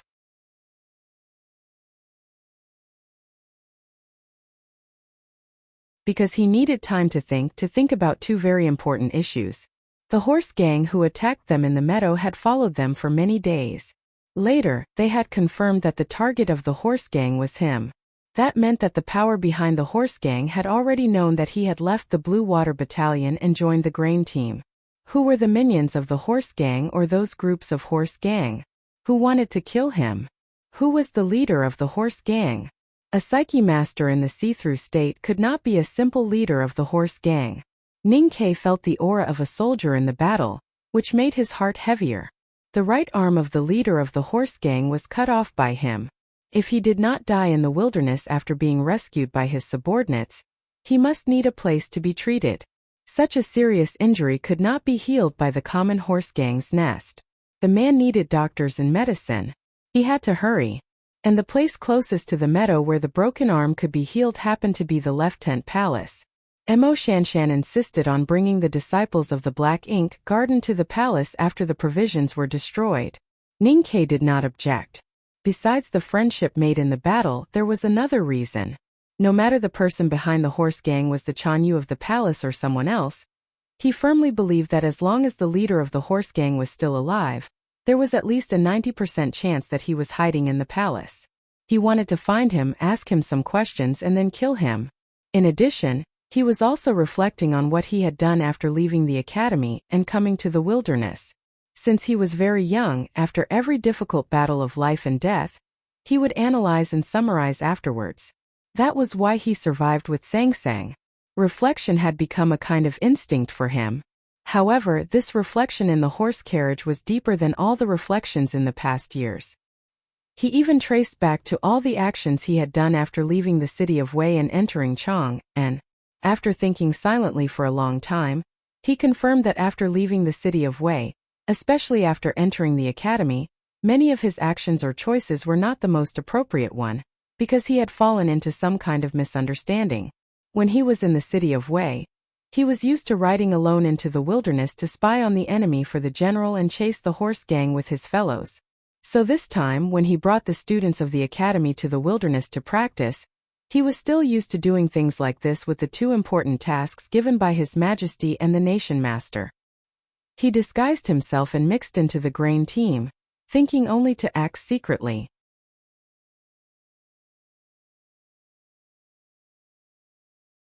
However, he forgot that he was no longer a small soldier in the city of Wei, not a scout, not a woodcutter in Shubi Lake, but a core disciple of the headmaster of the academy, a student of the back mountain of the academy, a golden secret agent of His Majesty, and a visiting professor of the South School of Haotian Taoism and the Imperial Center Administration. Doing things secretly meant that his background, which was admired and respected by countless people, was all meaningless. The commander of the cavalrymen of Divine Hall knew that Mo Shanshan was the calligraphy addict, so he did not dare to talk nonsense. If he showed his identity as a disciple of the back mountain of the academy, how would the horse gang dare to attack him? There was also a very important point. Before leaving the academy, second brother specially reminded him in the back mountain that people from the academy could only bully others and not be bullied. How arrogant he was! But now he did not have the identity of a disciple of the back mountain of the academy. Even if he was arrogant, who would know that he was from the academy? Ning Ke supported his chin with his hand and leaned against the window of the carriage. He looked at the mountains and the faintly visible tents in the distance and sighed helplessly. A poor boy from the countryside who made a lot of money in the city would only secretly buy some houses and eat a few bowls of hot and sour noodle slice soup. It would take some time for him to get used to bullying others after all. It was the middle of winter, and the weather was freezing. The grassland at the foot of Tianqi Mountain was covered with green grass in the east and west, maybe because of the geothermal heat in the mountain. The tents were in full bloom in the grassland like white clouds. 2 carriages and a few tired horses carried the disciples of the Black Ink Garden of the Great River Kingdom to the grassland. There was no grain team behind them, nor any cavalry guards. It looked a little sad. The peace talks between the left tent palace of the grassland barbarians and the coalition forces of the Central Plains had officially begun. All forces gathered here with their cavalries. Noisy and lively sounds could be heard from afar. No one knew how many people were drinking and talking. A cavalry of the palace welcomed the disciples of the Black Ink Garden into the camp. Obviously, the news of the attack on the meadow and the half-divine talisman had spread. Some people knew that the calligraphy addict was in the carriage, so the cavalry behaved respectfully. On the contrary, the messengers and guards from the Central Plains in the camp looked at the disciples of the Black Ink Garden coldly. They did not understand why these people did not return to the north of Yan Kingdom when the provisions were destroyed.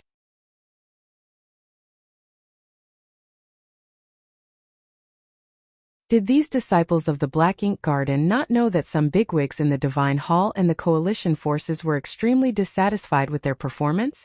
2 more days and I'm already dying. To be continued. If you like this work, please come to Chidian.com to vote for me. Your support is my greatest motivation.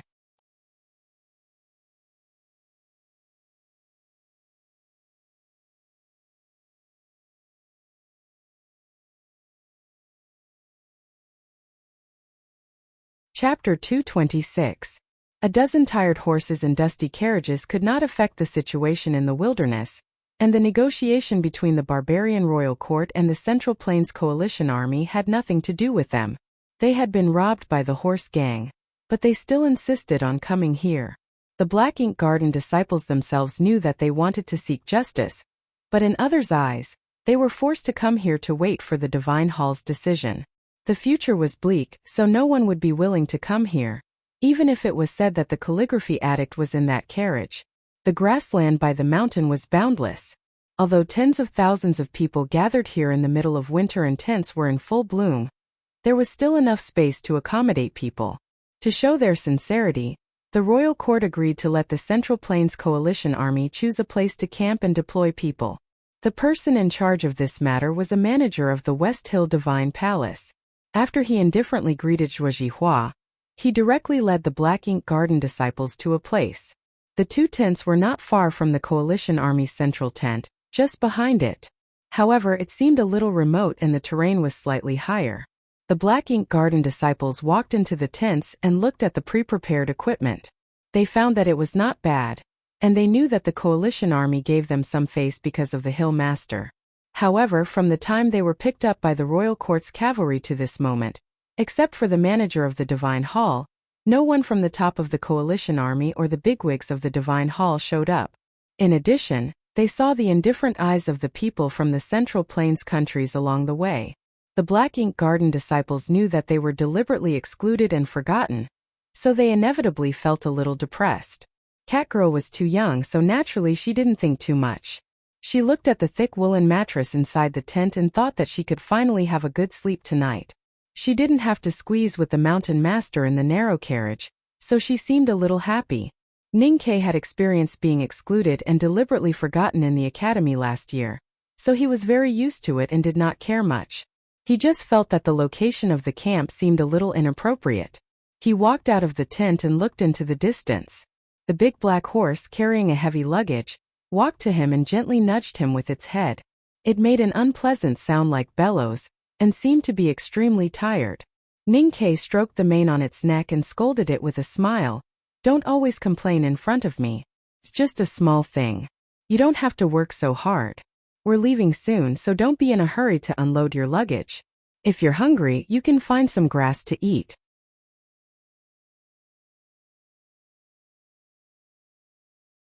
The big black horse opened its eyes wide and looked at the faintly discernible grass in the winter wind. It thought painfully that the grass was even less than the hair on the barbarians' heads. How could it be full? The big black horse had a violent temperament, but if it was tamed, it would undoubtedly be a rare steed in the world. If others found out about its real strength, they would definitely treat it like a treasure. No one would treat it like a dog raised casually by their family like Ninkei, who would kick it out of the house to pick up the leftover bones of their neighbors when there was no food at home.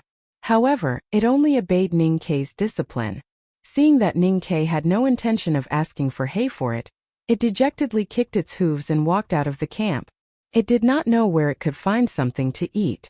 It was still early, but due to the short and bitter winter days in the north, the sun in the sky was faintly approaching dusk. It slowly fell to the ground and the light gradually became dim. A cold wind came from behind the gentle slope. Ninkei took a cotton scarf out of nowhere and stuffed it into his collar. He said to Zhuozhihua beside him, "It's windy here. It'll be cold at night." Zhuozhihua was the oldest among the disciples of Black Ink Garden. She had a gentle and peaceful temperament.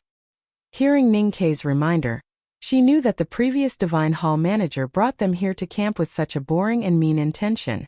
Even she felt a little annoyed but did not know how to deal with it. Ninkei pulled a grassland man passing by and said a long sentence with a gentle and sincere expression. Emo Shanshan did not get off the carriage until she heard Ning Kei's difficult words. She lifted the curtain and got off. After the grassland man left, she walked to his side and frowned, saying, "Senior brother, you even know the barbarian language?" Because the Tang Empire was powerful and the Divine Hall kept preaching, the language of the Central Plains had become extremely popular on the grassland. However, there were still many barbarians who were used to speaking their old language, which was the so-called barbarian language. Ning Kei said, "I speak the Western barbarian language better." Shuozhihua asked Senior Brother Zhong, "What did you say to that man before?"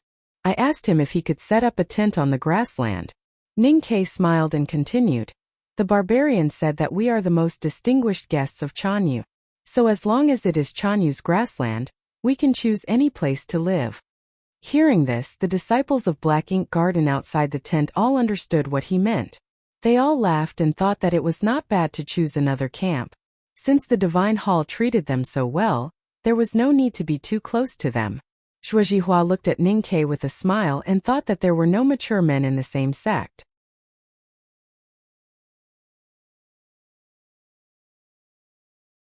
When facing many problems and choices, they indeed lacked courage. Even the Hill Master could not change this situation. Where should we move? Ning Kei looked at the grassland. According to the edict of the Divine Hall, all the countries of the Central Plains had sent people to help Yen Kingdom in the war. At least hundreds of thousands of people were gathered on the two front lines at the frontier fortress of North Yen Kingdom. However, now that they were deep in the wilderness for peace talks, it was impossible for all the countries to bring all of them. But the cavalries guarding the nobles gathered together, at least 1,000 cavalries. On the grassland under the setting sun, the flags were fluttering. There were not many tents on the grassland in the west, but they were arranged in a very orderly manner. The flags fluttering in the cold wind also looked particularly spirited. As for the faintly visible cavalries, they were much more orderly and solemn than the cavalries of the Central Plains Coalition Army here. People usually thought that the most elite cavalries in the world were the papal guardians of the West Hill Divine Palace. However, the number of cavalries of the Divine Hall was too small. According to the scriptures, the number of cavalries was strictly limited to less than 1,000. Therefore, the truly powerful cavalries that dared to conquer the world were the other two. In the wilderness on the other side of Tianqi Mountain, the palace cavalries under the command of Golden Chanyu, and the cavalries of the Tang Empire.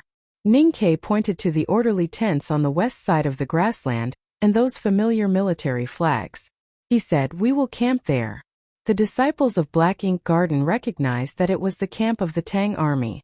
They were slightly startled and agreed to his suggestion after a moment.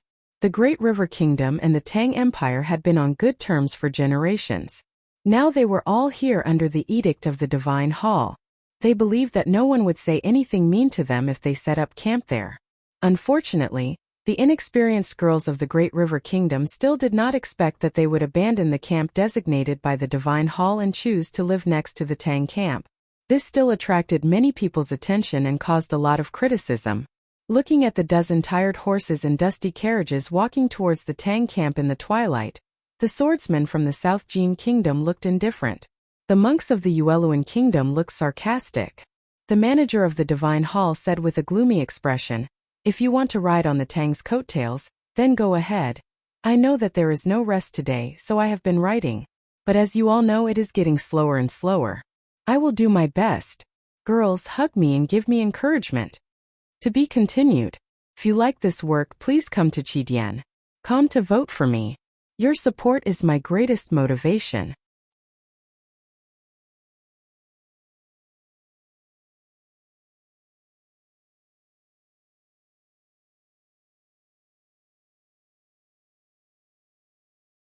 Chapter 227.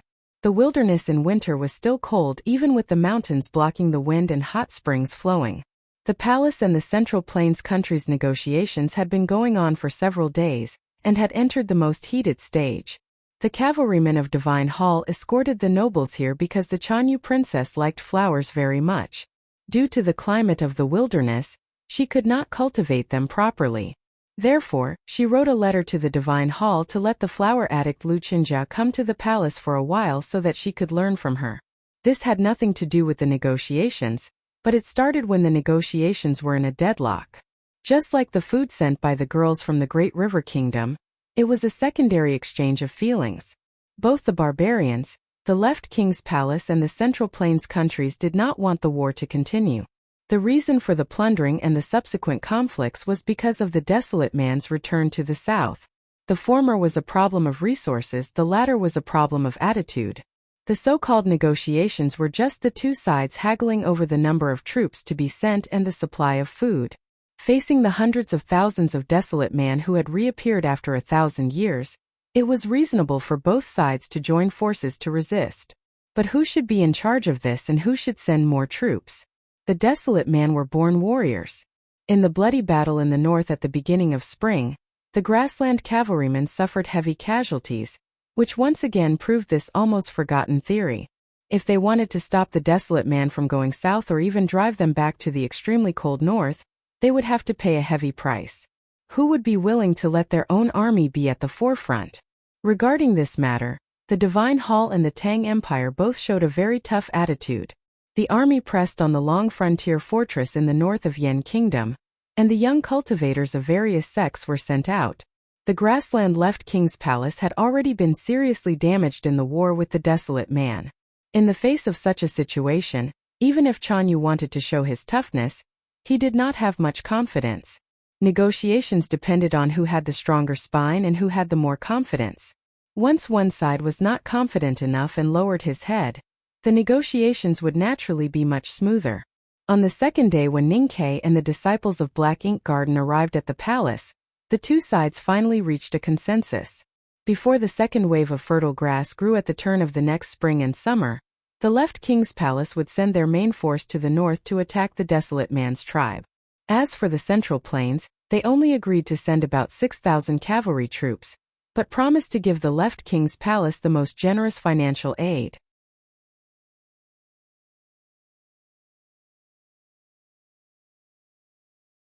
They also agreed to provide most of the food and armaments that the left King's Palace needed. The news of the successful negotiation was carried by the winter wind and spread across the entire meadow at the fastest speed possible. The cloud-like tents were filled with either enthusiastic cheers or low curses.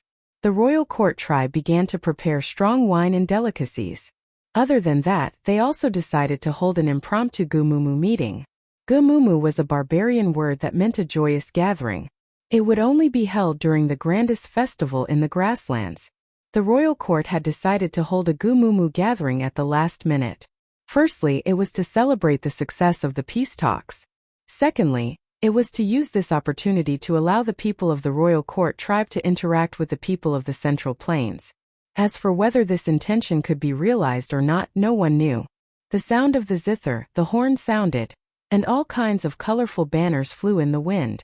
People from all over gathered on the meadow. It was extremely lively, especially outside the open area where the competition of horsemanship and archery was held. It was densely packed. The people in leather or cotton-padded jackets did not stand shoulder to shoulder like brothers. They still stood together with their companions and had their own camps. However, this did not stop them from cheering when they saw the wonderful horsemanship performance in the Gumumu meeting. The sheep-catching competition ended and the winning rider received a generous reward. This also made the following archery competition even more exciting. A royal court archer successfully defeated his opponent with his superb archery skills. The arrows on the red target seemed to overlap, causing the crowd to cheer loudly. Ningke and the Great River girls stopped in the crowd to watch. No one from the Divine Hall paid attention to the arrival of the Black Ink Garden disciples. They were also free and simply came out of the tent to watch the show. Emo Shanshan stayed in the tent as usual to write. No one tried to persuade her otherwise. Cat Girl looked at the royal court archer who was being carried on the shoulders of a fellow tribesman and snorted in disdain. She tugged at Ningke's sleeve and said, "Senior brother, why don't you participate in the competition? Whether it is horsemanship or archery, these people are far worse than you. Why don't you go up and win back all the rewards?" Ningke glanced at her and said with a smile, "Of course not." Facing this little girl, he always felt that he was looking at Sang Sang when she was young. Therefore, both his expression and words naturally revealed a sense of closeness. Those who dare to compete in the Gumumu meeting are all the best hunters in the grassland. The archer from the Yin Kingdom is also very powerful. Even if I participate in the competition, how can I win? This was the truth.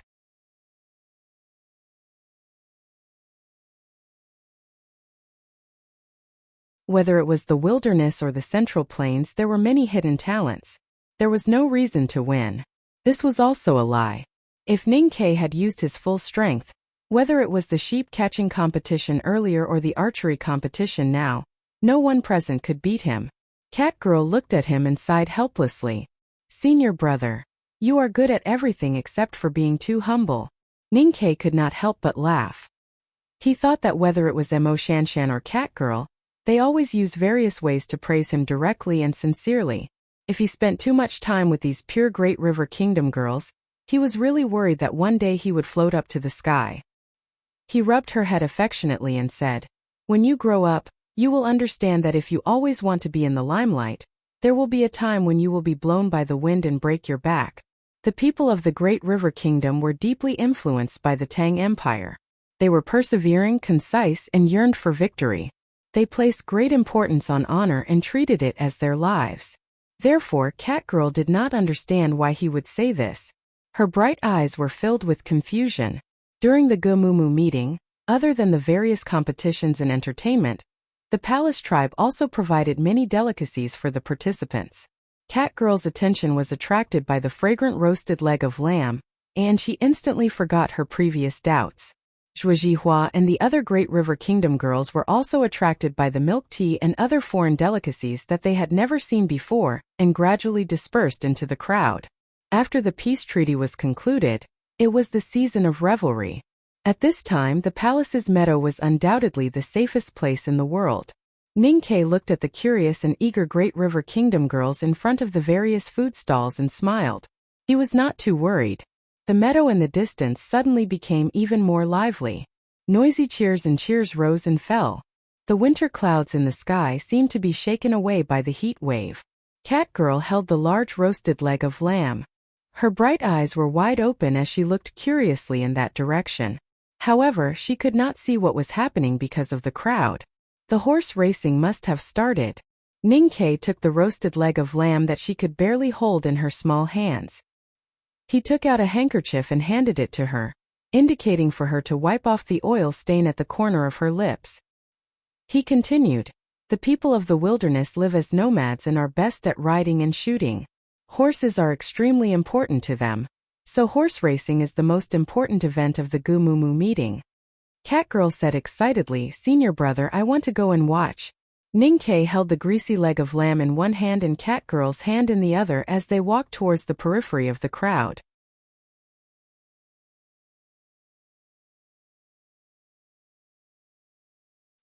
He did not bring her to the edge of the racing meadow. Instead, he walked to a gentle slope outside the tent. The grass on the slope had long turned yellow and lay sparsely on the ground, waiting for the next spring. Although the wind was strong, the view was excellent. They could clearly see the horse racing on the meadow. Because the people from the Central Plains were participating in the Gumumu meeting, the palace paid special attention to it, especially to the horse racing that they were best at. The tribe had specially vacated hundreds of tents just for this, and had enclosed a large piece of land in the middle of the meadow. Horse racing was a competition of speed. It was simple, direct, and exciting. At this moment, the race had already begun. More than 10 majestic horses were galloping on the meadow. The hoofs of the horses were like rain, kicking up gravel and dust everywhere. Those with good eyesight would be able to see the muscles under the shining skin of the horses trembling as they exerted their strength. The edge of the empty meadow was surrounded by fences. It was the racetrack. Ning-Ke stood on the gentle slope and looked down. With a quick glance, he could tell that they had already run a third of the race. The dozen or so horses had gradually separated into two groups according to their strength. There were 3 horses at the front leading the charge. Based on the attire of the riders, one could roughly tell that the first 3 horses belonged to the palace, the Divine Hall, and the Tang army. The horse that the Divine Hall riders rode on was snow-white in color. Its 4 hooves were strong and powerful. When it galloped at full speed, it left white afterimages in its wake, as if it was a snowstorm. Ninkei was different from most soldiers. He had never been a horse lover. However, he had been at the frontier fortress of Wei for many years and naturally knew about horses. He looked at the snow-white horse and could not help but exclaim, "This horse is not bad. If it has a good rider, it will probably only be slightly worse than that silly thing." As he said this, his right hand was still holding up the greasy leg of lamb, which made him look a little funny. Cat Girl was holding a small knife that she had just bought from a herdsman. She was trying to cut off a perfect piece of meat from the leg of lamb. When she heard this, she said unhappily, "How is Big Black silly? Speaking of which, senior brother, you make it carry such heavy things every day, and you don't give it any good food. Even if it becomes silly, it will still be bullied by you." The Big Black that the little girl mentioned was naturally the Big Black horse. To make it convenient for the nobles to watch the racetrack was specially set up in front of the palace tent. A group of nobles stood in front of the tent and watched the intense horse race, smiling as they discussed.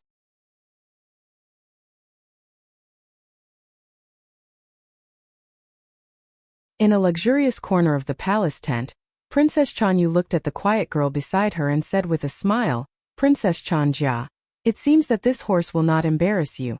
The snow-white horse in front of the field was the mount that Princess Chanyu had given to the girl last night. Today, it was ridden by a cavalryman of Divine Hall, and its performance was indeed extraordinary. The girl smiled and replied, "Thank you, Princess, for your generous gift." The princess looked at the girl's elegant face and thought of her story. Her smile became warmer and warmer. If it was an ordinary horse, how could it be worthy of a love-struck fool like you? "Oh yes, speaking of which, what do you want to name it?" The girl looked at the snow-white horse galloping on the field and felt a little happy. Then she thought of that person's dislike of complicated descriptions. After thinking for a moment, she said softly, "Let's call it Little Snow." To be continued. If you like this work, please come to Chidian.com to vote for me. Your support is my greatest motivation.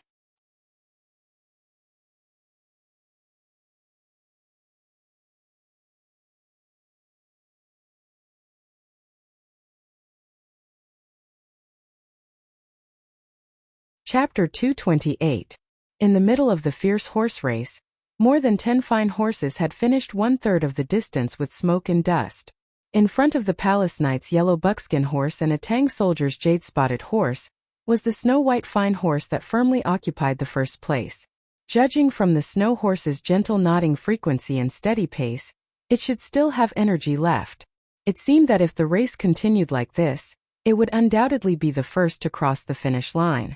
However, at this moment, a burst of surprised and shocked shouts rang out from the beginning of the racetrack. Countless people cried out in surprise, not knowing what they had seen. Ninkei and Cat Girl looked in the direction of the sound and saw a pure black horse rushing onto the track. It was like an arrow leaving the bow, chasing the horses in front at a terrifying speed. The horse race had already started. No one knew where the big black horse came from. There was no one on the horse and no master to control it. No one knew why it ran onto the track. Ninkei looked at the big black horse and opened his mouth slightly, but he did not know what to say. Cat Girl rubbed her eyes with the back of her fingers and said curiously, "I seem to have seen this horse somewhere." The big black horse seemed to have been stimulated by the horse races on the grassland. After it rushed onto the track, it ran faster and faster without the whips and kicks of the jockeys. Its 4 powerful hooves quickly kicked on the slightly hard ground, kicking up black flowers one after another. Its body gradually dragged out a black shadow. The onlookers looked at the terrifyingly fast big black horse and could not help but be dumbfounded and shocked. They did not know that there was a horse that could run so fast in the world. In the dense crowd, as the big black horse's hoofbeats passed by, there was a wave of exclamations. The people who participated in the Gumumu gathering all knew some riding skills. Although the weight of the horse was lighter without a rider on its back, without the rider's command, the horse did not know how to allocate its strength. Moreover, it lacked the stimulation of pain during the final sprint. Therefore, although people were shocked by the speed of the big black horse, they still did not think it could catch up with the horses in front, not to mention that the horses in front had already run a long distance. Based on this idea, although the people along the way were still amazed by the sudden appearance of the big black horse and its amazing speed, Those who were concerned about the outcome of the horse race had already turned their attention to the front. The palace had prepared a large field for this horse race. Since the journey was far away, the distance between the horses was widening due to the difference in strength.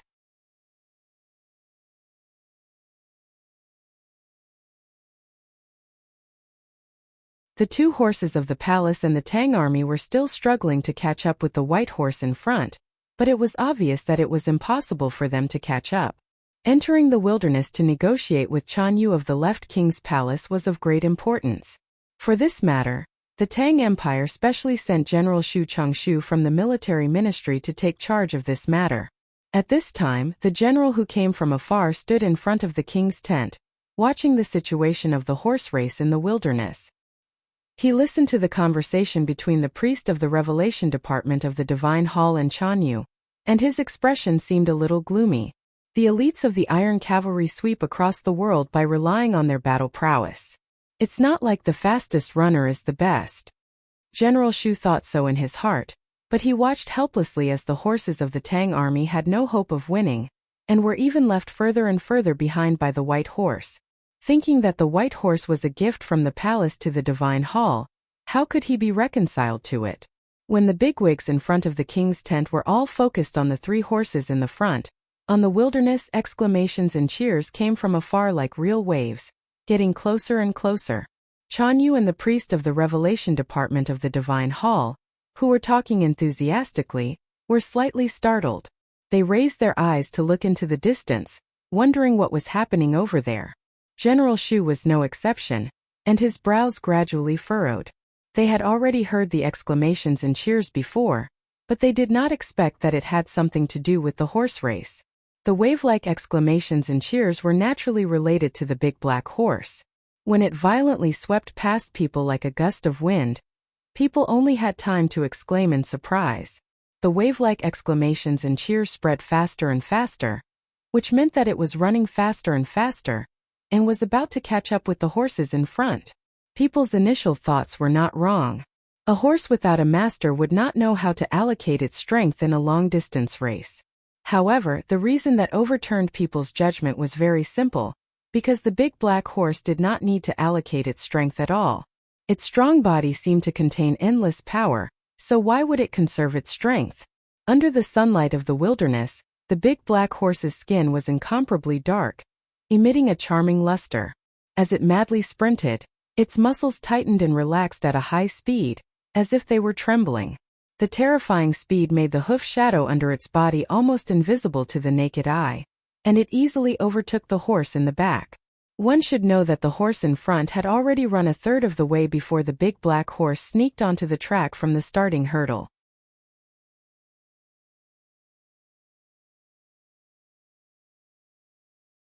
However, it had actually caught up with them before they reached the finish line. This kind of speed really made people unable to believe their eyes. The big black horse continued sprinting madly, overtaking the second horse, the third horse, without any pause or hesitation. Its reddish eyes could not see its own kind at all, and only knew to keep overtaking and moving forward. The people participating in the Gumumu meeting in the wilderness were shocked speechless by the scene before them. They could only subconsciously stretch out their hands to hold their heads, and let out exclamations of excitement. Some of the herdsmen even began to suspect that the big black horse was the legendary Pegasus, otherwise how could it run so fast? No one knew where the big black horse came from, or who it belonged to, but they were deeply shocked by the power and speed it displayed, especially when they saw it surpass the other horses with an indomitable momentum. Everyone's blood was ignited by this black shadow, and they began to crazily cheer for it. The big black horse overtook the jade-spotted horse of the Tang army. The big black horse overtook the palace's yellow buckskin horse. Just when everyone present, including the bigwigs in front of the king's tent, were shocked speechless, the big black horse continued to shock the wilderness. It unstoppably caught up to the Divine Hall's snow-white steed. The white horse was astonishingly fast, like a silver dragon, while the big black horse was like a violent black sandstorm, trying to drown the silver dragon in front of it. In a corner of the king's tent, the Chanyu princess could not hide her shock, and reached out to cover her mouth. In order to choose a gift for the flower addict, Lu Changjia, The palace tribe had chosen for a long time before they finally picked out a snow-white horse without any impurities, and it was extraordinarily handsome. She did not expect it to be challenged at this time. Luchenjia, the princess of Yueluan Kingdom, who had been sitting quietly and looking at the pot of snow lotus beside her, was attracted by the commotion outside and the expression of the princess. She turned her head to look at the wilderness, and her slender eyebrows slightly raised. The knight of the divine hall on the back of the white horse heard the hoofbeats behind him getting clearer and clearer. Based on his years of experience, he knew that his opponent was catching up. He looked back and was shocked by the huge black horse's head. This was because the eyes of this strange big black horse were too strange. The bright eyes were filled with madness and violent emotions, and there were a few streaks of blood. It looked as if it wanted to bite him to death. In fact, the big black horse really opened its mouth, showing its white teeth, and bit the air as if it was crazy. After all, the speed was too fast, and the big black horse could not bite the white horse's swaying tail in the air.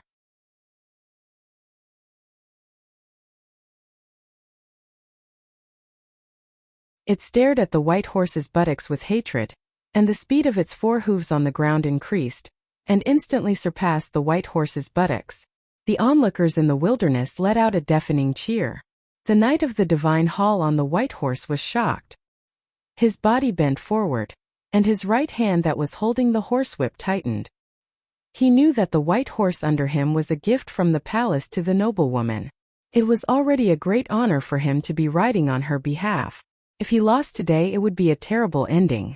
Since the beginning of the race, the knight of the divine hall had only waved the horsewhip twice in the air, and not once on the white horse. That was because he did not have the guts to leave a bloody mark on the noblewoman's horse. However, the situation was so tense, and the big black horse that appeared out of nowhere seemed to have the ability to surpass him. He made up his mind and was ready to whip the horse's buttocks. At this moment, no one expected that after the big white horse noticed the big black horse, it seemed to be greatly stimulated. It did not even need the knight to whip it, and suddenly began to speed up. It was only then that the people in the wilderness realized that the snow-white horse had not exerted its full speed. That was why it looked so graceful and stable before. Now it was stimulated by the big black horse, and finally began to display all its abilities.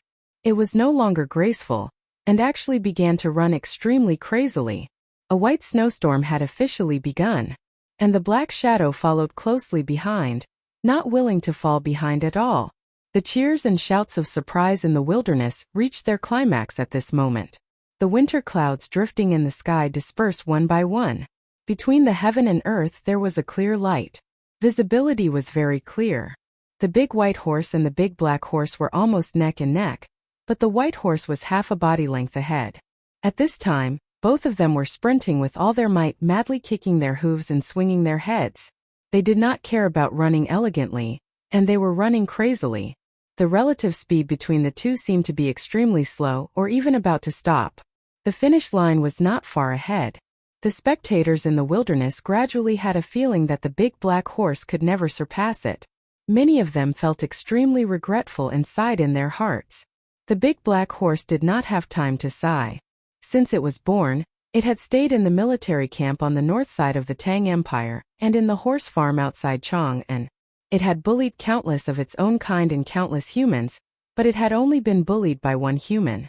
It was the first time for it to run desperately like today, and it was the first time for it to breathe so heavily.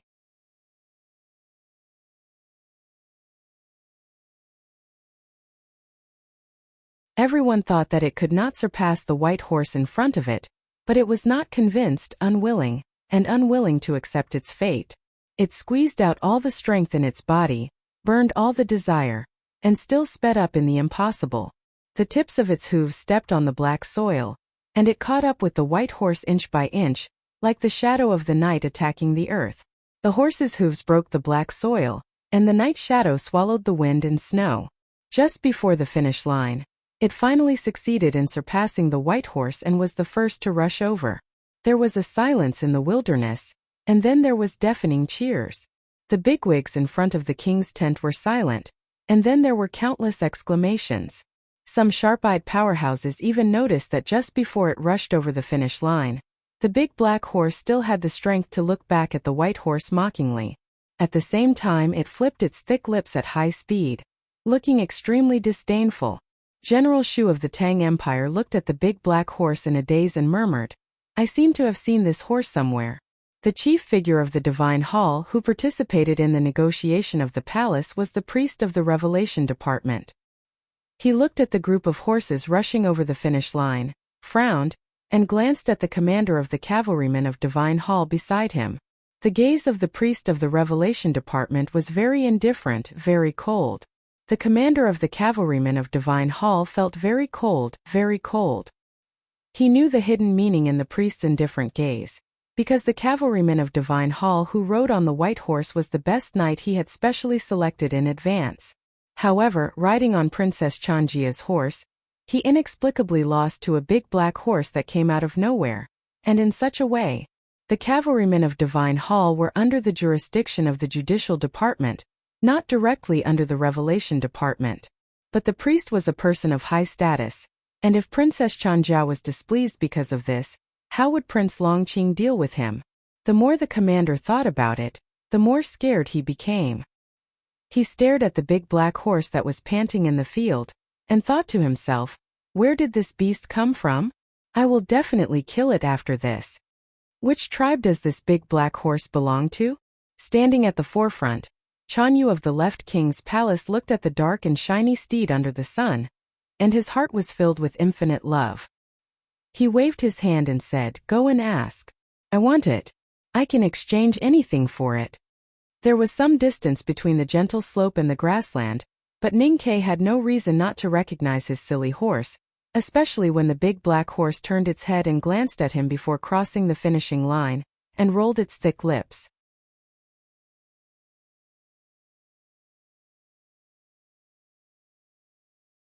It was unique. He thought speechlessly, what's wrong with this guy today? It actually wanted to race with others, which was completely inconsistent with its usual laziness. Halfway through, Catgirl had confirmed that the big black horse was the horse of her senior brother beside her. At this time, seeing that the big black horse had won the ultimate incredible victory, she excitedly jumped on the gentle slope and clapped her hands. She grabbed Ningke's sleeves and kept shaking, and said excitedly, "Senior brother, look, big black one." Ningke sighed and said, "This guy really likes to be in the limelight. Why is he not like me at all?" Catgirl's excitement was disturbed by his sigh, and she pouted and said, "I just don't understand. What's wrong with being in the limelight? You should know that victory is the greatest honor." Ningke did not answer the little girl, and thought helplessly in his heart, "Big black horse is so arrogant in public. What if someone recognizes him? I was still hesitating about when to reveal my identity, and now I'm forced to be led by a horse? But shouldn't he be leading the horse?" The intense horse race made the hearts of all the people attending the Gumumu meeting beat faster, and they forgot everything around them. Catgirl, who knew the origin of the big black horse, was even more nervous. The leg of lamb that she had received from Ningke was nowhere to be found, and her hands were empty with the mutton fat and fragrance. She carefully wiped her hands with a handkerchief, and thought for a while, and said to Ningke, "Senior brother, your handkerchief is dirty. I'll wash it and return it to you, okay?" Ningke smiled and took the handkerchief directly, and said, "I know how to do this kind of thing." Everything on him and in his bag was prepared by Sang Sang before he left, so he had been very careful. If he lost the handkerchief in the wilderness, he was worried that he would not be able to explain it to his family in Chong, and Catgirl's words had no other meaning, and she did not know what Ningke was thinking at this time. Looking at the big black horse in the wilderness, she happily waved and said with a smile, "Senior brother, don't be fooled by the fact that you don't feed big black horse and enslave it every day, but it will shine when it needs to shine. If you don't treat it well, it will be taken away by someone in the future, and it won't miss you. Don't regret it then." Hearing this, Ningke could not help but think of a busy, skinny back and a dark face. His heart could not help but shrink. As the heavenly cat girl looked down, his heart could not help but shrink. In shock, he held the heavenly cat girl in his arms as fast as he could and covered her eyes with his hands.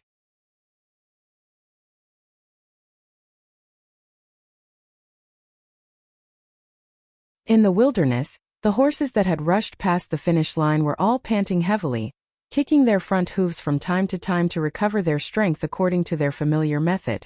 The riders on the horses were also helped to rest. The big black horse's strength recovered extremely quickly, and it only took a short time for it to be as energetic as before. More than a dozen people from the palace surrounded it, looking at it curiously and asking around who its master was. The big black horse seemed to enjoy the feeling of being the center of attention. It gently shook its head and looked extremely proud. From time to time, it stuck out its long red tongue and licked its thick lips.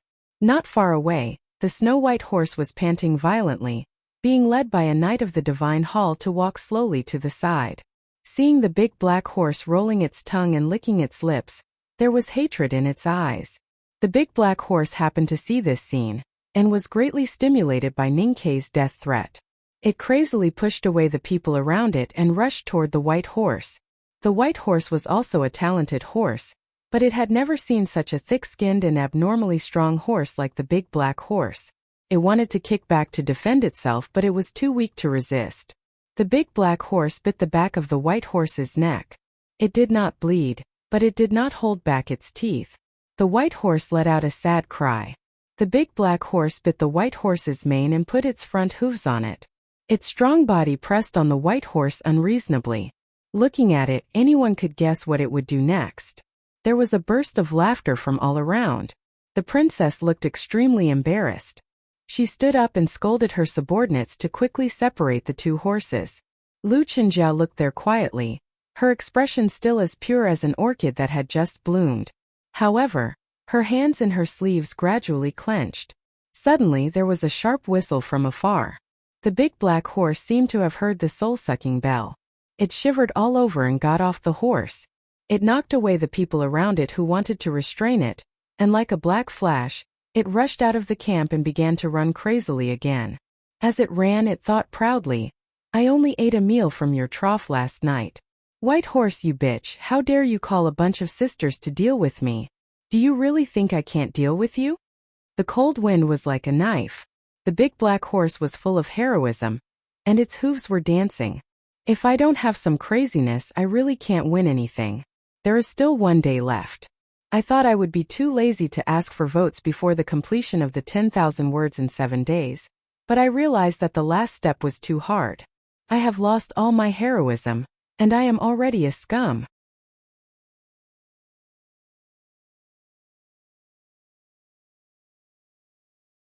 Brothers and sisters, if you have recommendation votes or monthly votes, please throw them to me and stimulate me. To be continued. If you like this work, please come to Qidian.com to vote for me. Your support is my biggest motivation. You're tuning in to the Li Mei's Sword of Destiny YouTube channel. We're so grateful for your support, and don't forget to subscribe to join us on this incredible journey through captivating stories. Your generosity through donations truly makes a world of difference, as it's the primary source of revenue that allows me to expand and enhance this channel for you. Thank you from the bottom of my heart for being a part of this adventure.